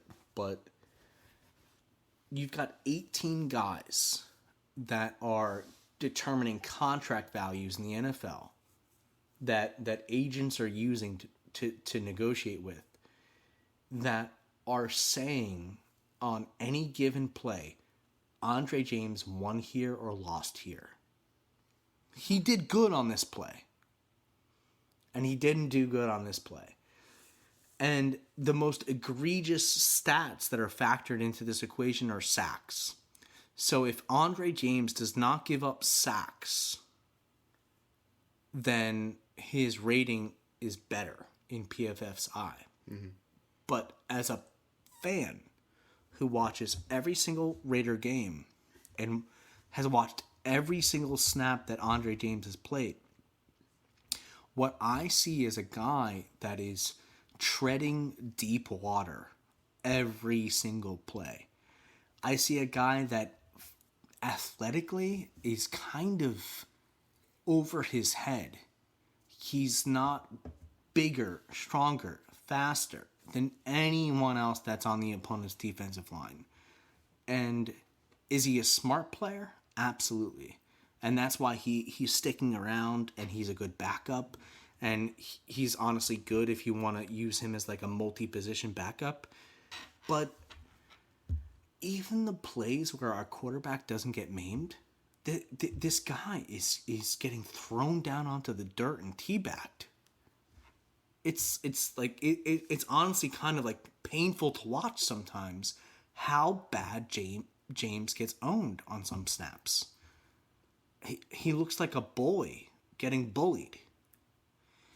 And so for me, I didn't like this signing. You know, like, they gave him good money. They made him one of the higher paid centers in the league. And I just don't trust him at all. I don't understand re-signing him at all. I think he's average at best, and I agree with you. Like, I don't think the box score says the entire story. I think he gets beat more often than not, and we had one of the worst, one of the best pass block ratings, I think, last year, but one of the worst run block ratings as well. You want someone who is, he's the linebacker, the quarterback of that offensive line. You want someone, the other captain. Yeah, you want someone who knows the game. Quarterback is the main captain. Sure. The other captain's the center. I think we were spoiled for a long time with Rodney Hudson, because Fuck Rodney Hudson. Go through the history of legendary Raider centers. Sure. I'm talking recent history, but like we have had a history of like great centers. And Andre James is not one of them. I think he's overmatched for the position he's playing. And this should be the left guard, in my opinion. The fact that we signed him, though, and kept him in that center position says more about the investment in Parham than it does in James. And it just says that we're not ready to move Parham to center, not ready to put him to the position that he was originally drafted to do. I feel like it's... Parham was the third-round pick, though. Yeah, but correct me if I'm wrong, but played more center in college than any other position. Yeah, Parham did. Yeah, yeah. But my point is that's a we made a mistake. But you're doubling down on that mistake and giving James $8 million a year to play a position he's not very good at. I'm not saying I agree with that, but I'm saying that's where we're at, and that's what the Raiders brass, that's their minds, and that's what we did. I think that's more of a reflection on Parham than it is even James, though, is what I'm saying. That the fact that we need to keep him around, but I'm not saying it's a good signing, because I don't like the signing. Because the center market in free agency, like this year, actually, I thought was like you had a lot of resources, there, a lot of players, right? Mitch Morse. The market was actually probably better this year than it is and has been in past years or in future years. And I would have been better going, or I would have felt better going with a declining Mitch Morse, who's getting paid $2.5 to $3 million a year less than Andre James. So a guy that I've watched put on elite center play is getting paid less than Andre James. Yeah. And I understand that he's over the hill and he's in the twilight of his career, and you don't want to give him a big time contract, Mitch Morse, but we're paying Andre James like over $8 million. Like, it's obscene. Yeah. It's insane. It's Andre fucking James. No, it's a massive overpay, and I think a mistake. Yeah. Because you could have done better. You could have done comparable in the center market and had someone better than Andre James. And I just think he's getting his money and just, by default, he's like grandfathered in almost, because it's like when we moved him into the center position, we didn't have anyone else better. And He's benefiting from the dysfunction. Yes, I agreed. And it's also like, I understand you want continuity in the line, but I think that's also, again, like the thing that he's benefiting the most from is just like, I've been here and I know the system, so that's why we're giving him the money that he's getting. So we're talking about the draft.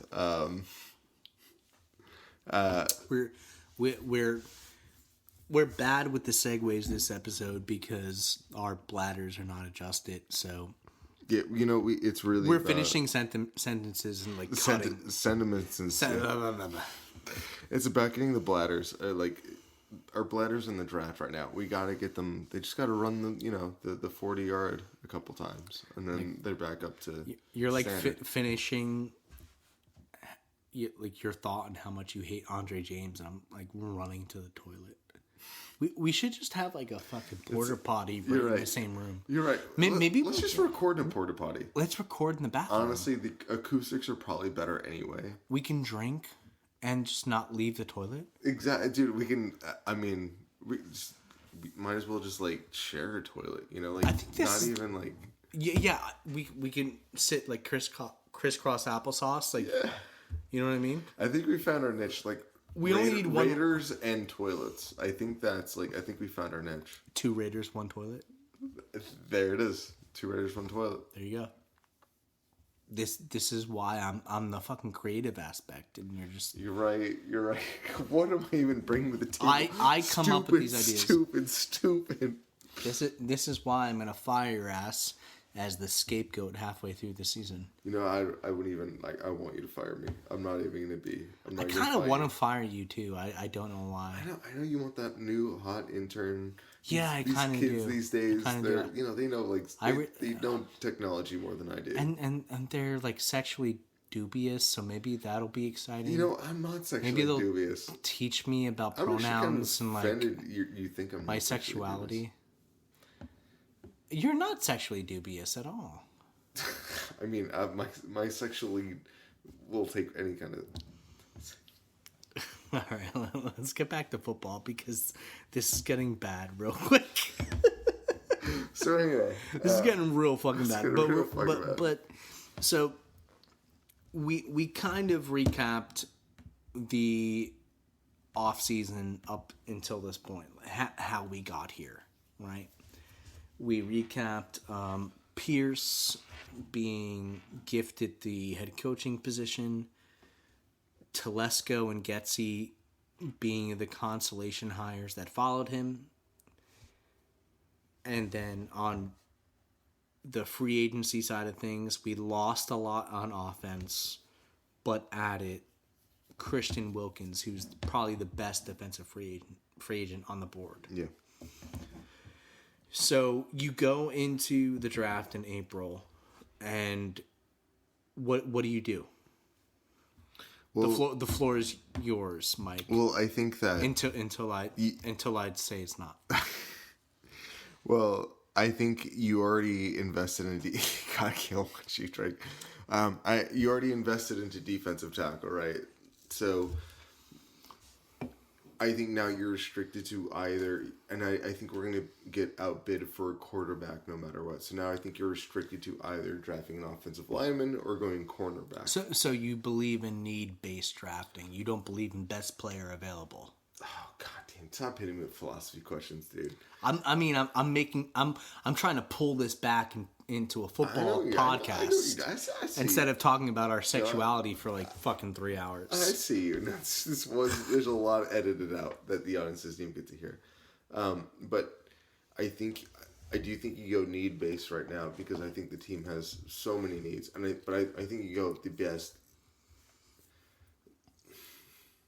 It's hard for me to say because I think you go offensive line or secondary, and secondary is in cornerback, and then I think you do go with either Nix or Penix, just because it's like fuck it, you get the next. You're not gonna get one of the best 4 prospects.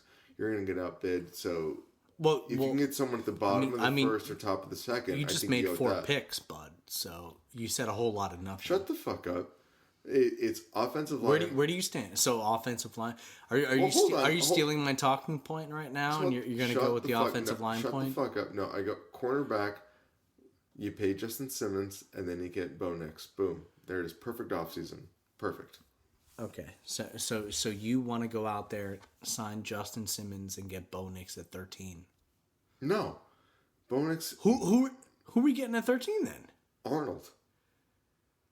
Terrion Arnold, the Bama cornerback. Yes. Okay. Correct. And so where are you getting Nix then? You trade up in the bottom of the first or top of the second. Okay. You got moves here. Yeah, I got fucking moves. You got moves here. What do you got? Well, I mean, I've got And like then I hired Justin Simmons in free agency. I've got Boom, like perfect half the defense. fucking things Perfect I've defense. got like half the fucking things I just said, but you're just saying it back to me right now. That's what I have. What I hear is I'm better at football than you are. No, what I have is I tried to coach you up on the current situation of the Raiders because you weren't fucking paying attention. What a good Josh McDaniels you are trying to coach me up. Never compare me to Josh No, McDaniels. I just did. There won't be an episode 2.0 reboot it if you keep comparing me to Josh Dude, McDaniels. we're like the fucking Transformers. We're just going to keep rebooting over and Every over time. again. Doesn't matter what changes we go through. We might have to start changing our names. People might get tired of the whole thing. But maybe we can push it. See how far it goes. Mm-hmm. Like maybe every episode we just say, hey, last episode wasn't that great. Let's restart. And then we just restart every episode. How would that make us any different from the Raiders? Not at all. Exactly. Not at all. Here we go. But it does suspiciously sound like you have no clue what you're fucking talking about. And your suspicions are confirmed. And you're just fucking stealing all the shit that you knew that I might talk about. Dude, I'm a regurgitory right here. A regurgitory? Yeah. It's a fucking Bushism if I've ever heard one. Bushism. I read a couple athletic articles. I know what I'm talking about. Oh yeah, Vic Tafer. That's where you get your fucking football knowledge. Shots fired. Raiders beat reporters are like some of the worst that They're not good. They're horrible. They're not good. And they've got like 4 of them. It's like it's obvious that we have the demand. People want to see this content, and that's why we're back, really, right? Because everybody is trying to be somebody else, but we are ourselves, flawed and all. And you try to push us down, we're gonna slap you in the face like we're honest Raider fans, you know. Like sometimes the team makes you mad, Dude, and you have to talk about it. I don't know anything else going on in my life. I need this. Well, I know you got nothing else going on in nothing your life. else going on. Yeah, you're a fucking loser, man. Yeah, dude. But I need this. like, if we're going to hinge our entire self-worth on a football team, let's at least be critical of them. Let's at least fucking hold them to some type of standard. We're investors in a business. I guess. Yeah. I do think fans should treat themselves or think of themselves as shareholders in a business. And when the CEO is making bad decisions, I think that's like you have every right to bitch and complain. I would agree. I mean, they they rely on us to cheer when things are going well, right? Mm-hmm. So we have the responsibility to boo when things are going poorly. Agreed. And you know, I doubt most people made it this far in the podcast, but No chance they did. yeah, very doubtful. But You can say anything we want right now. exactly, and that's why I'm gonna lay my heart down on the line. You know, like I've been a Raider fan for most of my life, and most of my life they've lost. So after several years, you kind of get to the point where you understand, like, it doesn't matter if I ruin my Sunday, if I am a horrible person to everyone around me, and I'm projecting the inadequacies and the shortcomings of my football team onto my life. And eventually you just have to understand it's out of my control. Like I love this team. I love the colors. I love the history. Mm-hmm. I'll always be a Raider fan. But, you know, like, there's a certain level of it's out of my control. Yeah, no, there's only so much we can do about this, and which is, you know, very little. We have zero control, which is why I think sports in general is an insane thing to put your emotional value in. But here we are. And this part should be the fun part. So It's not. Let me tell you, it's not. as a Raider fan, it's not. It's not. But pontificating on the possibilities, you know, the potential, all of that is part of what makes sports great, because it's any given Sunday. It's the potential of next year and winning the Super Bowl. Antonio Pierce beat the Super Bowl winning Chiefs. Yeah, It can happen. yeah, of course, and so That's why we watch. yeah, and that's why we care, and if you made it this far, we care more than most folks. Like, you know, Mike and I, we've been through the worst of the worst, and stuck around and complained and bitched at each other in silence without a microphone around for so long. And the reason why we keep coming back to this is because it's literally become the best part of being a Raider fan, right? Like we're not gonna win. We're not gonna win a Super Bowl.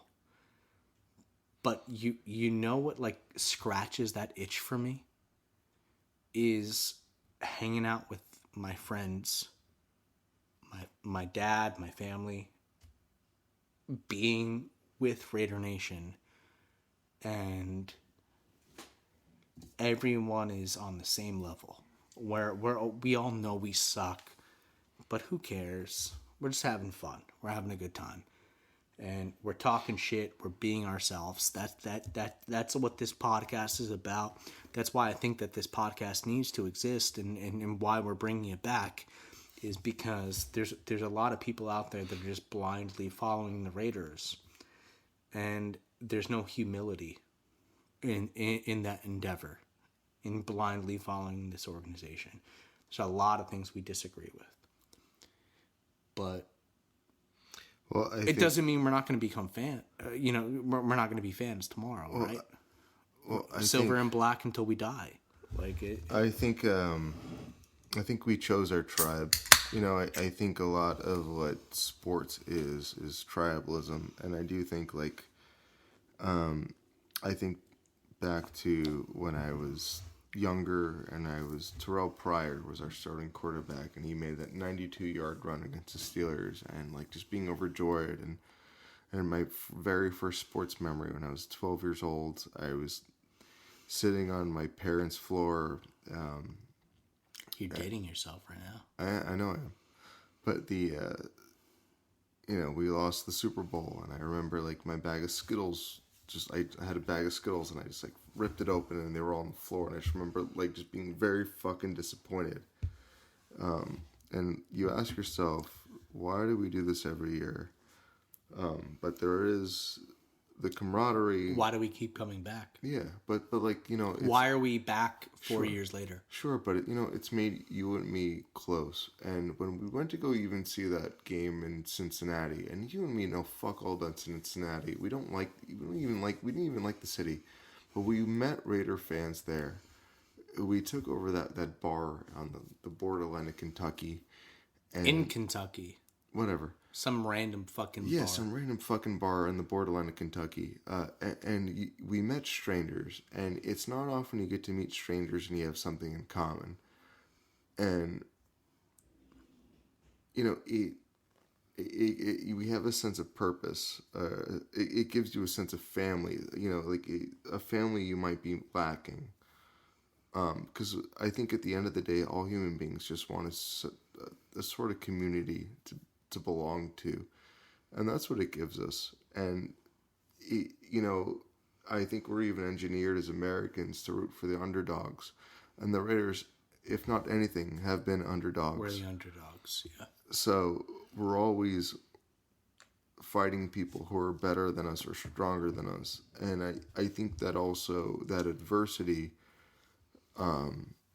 it makes you something in life. And it gives you certain expectations or standards, Traits.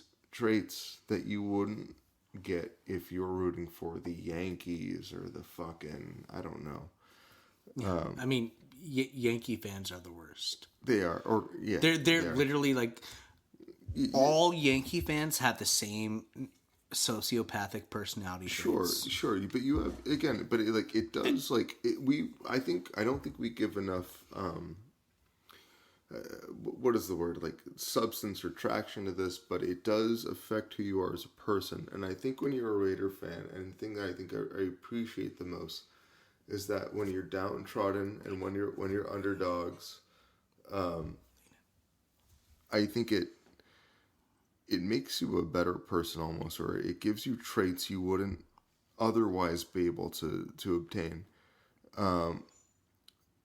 And I think that's why our podcast is important, because I think we're going to say things that aren't necessarily popular or agreed with, like the Antonio Pierce signing. Like, a lot of people are behind that signing, but we don't like it because we're looking at it from like a bird's eye perspective. 20 years, 30 years. Sure. But we care about the brand, and I know he also cares about the brand, obviously. And that's why we gave him his roses. Sure. In our write-up, like we definitely admitted that there's rationale to Antonio Pierce, but we've also kind of seen that before. We've seen someone come in and leverage our fanhood against us. Yes. Right. Again, if we're not shareholders, it's like you bought my mom's house, and now I want you to take care of the house. And it's a very personal thing that I'm going to pay attention to. And, I don't want to sell it to you unless I know it's in very good hands. And it's a fucked up relationship because, again, we have no control over what other people's decisions are as far as sports fans. But we choose to put our emotional and, stability in these decisions. What did that have to do with your mom's house? I'm still confused by that. You've been there plenty enough. I know you. I don't need to tell you. All cards on the table. You're talking about the last 20 minutes of the podcast. We're kind of fucking drunk right now, but yeah, that didn't catch that analogy at all. But it's just. You want someone to. It sounds really good. You want someone really to take care of the property that you don't own it anymore. You don't have any control over it, but you want someone to take care of it because you care about it. And that's what a sports franchise is. We have no control over things, but we care about it, and you want to see it be successful, and you want to see it be nurtured and taken care of. And if I would have sold my mom's house to Antonio Pierce, I'd be like, well, you don't know anything about gardening. You don't know anything about spackling, whatever the fuck, dude. But it's like you're very, you're very adamant about owning a house. But are you the best buyer for this house? But you're like, you can talk a game, but can you spackle the balls, and can you like repair the things that are broken in the foundation? I don't know. But that's why, again, I think it also equates anything in life or business, where it's like, if you're looking for a new job, it's like you need to acquire these skills, and the best way to nurture the skills is to have experience. And Antonio Pierce talks a really strong game, but I don't think he has the experience to lead this organization, and it's a very complicated, nuanced job. Hey, I mean, Alexander the Great didn't have that experience until he conquered half the world. So Antonio, you're right. Antonio Pierce should put him in the middle. Anthony the Great. Anthony the Great. On that note, I think it's a good note to wrap it up. I think I think you gave a lot of insightful knowledge into what it means to be a Raider fan there, and what we go through, and I'm sure most people don't make it to this point. They just hear us critiquing the Raiders in like the first 30 to 45 minutes. And really, like, we love this team. This team bonds us as friends, as brothers. Yeah, We've got family. It's like any relationship. If you're critical of something, it's because you love it. Say you love it. It's because you want it to succeed. So if you're critical and hard on something, it's because you want it to be successful, and it's because you care about it. So I think we've said a lot of things tonight and in the future that, and even in the past, that like sounds critical or like, oh fuck that, whatever. But it's like it comes from a place of love and care, because this is the closest thing we have to in our lives to like. Our grandparents fought in World War II. We never did. This is the closest thing. Football, American football, is the closest thing to like going to battle. You know what I mean? This is what we have in our generation. For you and I, at least. Yeah. Some people do go to battle. Sure. Well, yeah. You're right. But like, this is what we got. And we care about it, and we want to be successful. And we love it. We do. Even if it's not successful, we're not going to give up. You and me went to a Waffle House. Almost got shanked outside of a Waffle House in Cincinnati. Yeah, and we went wearing our Raiders gear that year in Cincinnati in the playoff game, and like. Mm-hmm. The locals were very hostile, but like... And the podcast... Excuse me. The podcast was on a sabbatical at that point, we just did it because, even though we weren't sitting here in front of the microphone, our love for this team did not go anywhere. Mm-hmm. And,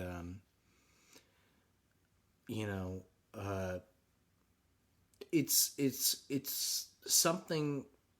I would love to like have a whole conversation or an episode about this, about the psychology of being a football fan, where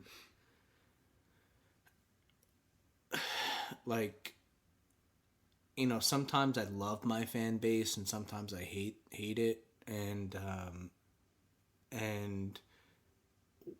what you come to realize is that football is not life, and there's a lot more outside of it, and you can achieve a balance. You can achieve some type of balance between obsession with the team and acknowledging when they make bad decisions, they play a bad game, and it doesn't ruin your whole Saturday or Sunday, and you're not like being a mean person to the rest of your family because the Raiders played poorly and that type of thing.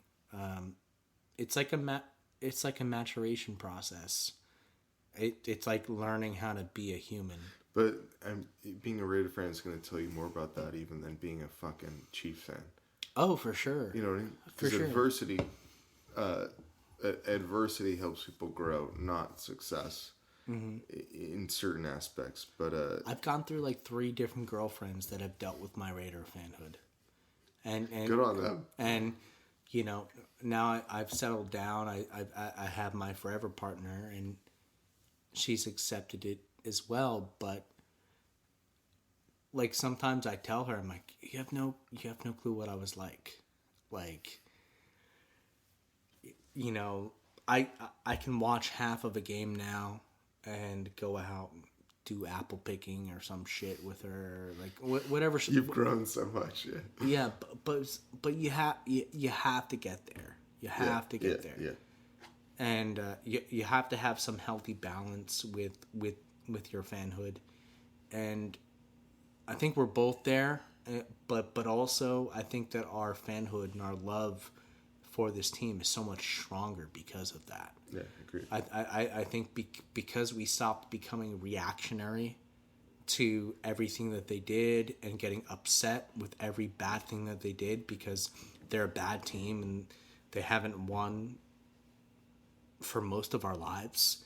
I think absolving yourself of that stress, it's an incredibly important thing, and I think that's why, like, us rebooting the podcast now when we're doing it, it's an important thing to do because it proves that we didn't quit because we were upset with the state of the team. Because everybody's positive right now. Yeah, I don't think. And we're not positive. I don't think the team's in any better shape than it was 4 years ago. Exactly. Despite the public sentiment, despite everything that's said about us. Yeah. Like, really, the reason why we're coming back is because we think we have something worth saying. I think I have something worth saying. I think that I have something to say to other Raider fans out there, where it's like you don't have to suck up everything this organization does and lie to yourself, but you also don't have to be a miserable piece of shit. You can take it in stride, and you can have some type of comedy or humor about it, and that's what this podcast is that we're laughing about it, we're having fun, we're enjoying the misery to a certain extent. Mm-hmm. And that's what we were back then, and that's what we're going to be now. Mm-hmm. We're not going to stick our head in the sand and lie to ourselves. And I just think that that's kind of it. That's where the Raiders are. That's where Raider Radio is right now. That's where our fan base is. I think that they need us. We're like the Dark Knight. And not the hero that they need, but the hero they deserve. Exactly. Yeah. Exactly. We're going to give people the non-Kool-Aid take every time, whether it makes them angry, sad, happy. Because you know what? The Raiders should not determine your mood, because you have no control over it. If I had control over it, people would love the Raiders, You only make good decisions, that's right. I'm a fucking prodigy, bro. Mm-hmm. I know football. I'm proven right time and time again. I'd be the best general manager of all time. Yeah, everyone knows that, yeah. But that's why we're here. Right. And I'm happy we're getting back into it. We're getting back into it. It's a rusty episode, but we'll see you next time. I'll see you next time. Well, you have no choice. I guess not. Unfortunately for you. Indeed. All right, Raider Nation. We love you. Godspeed.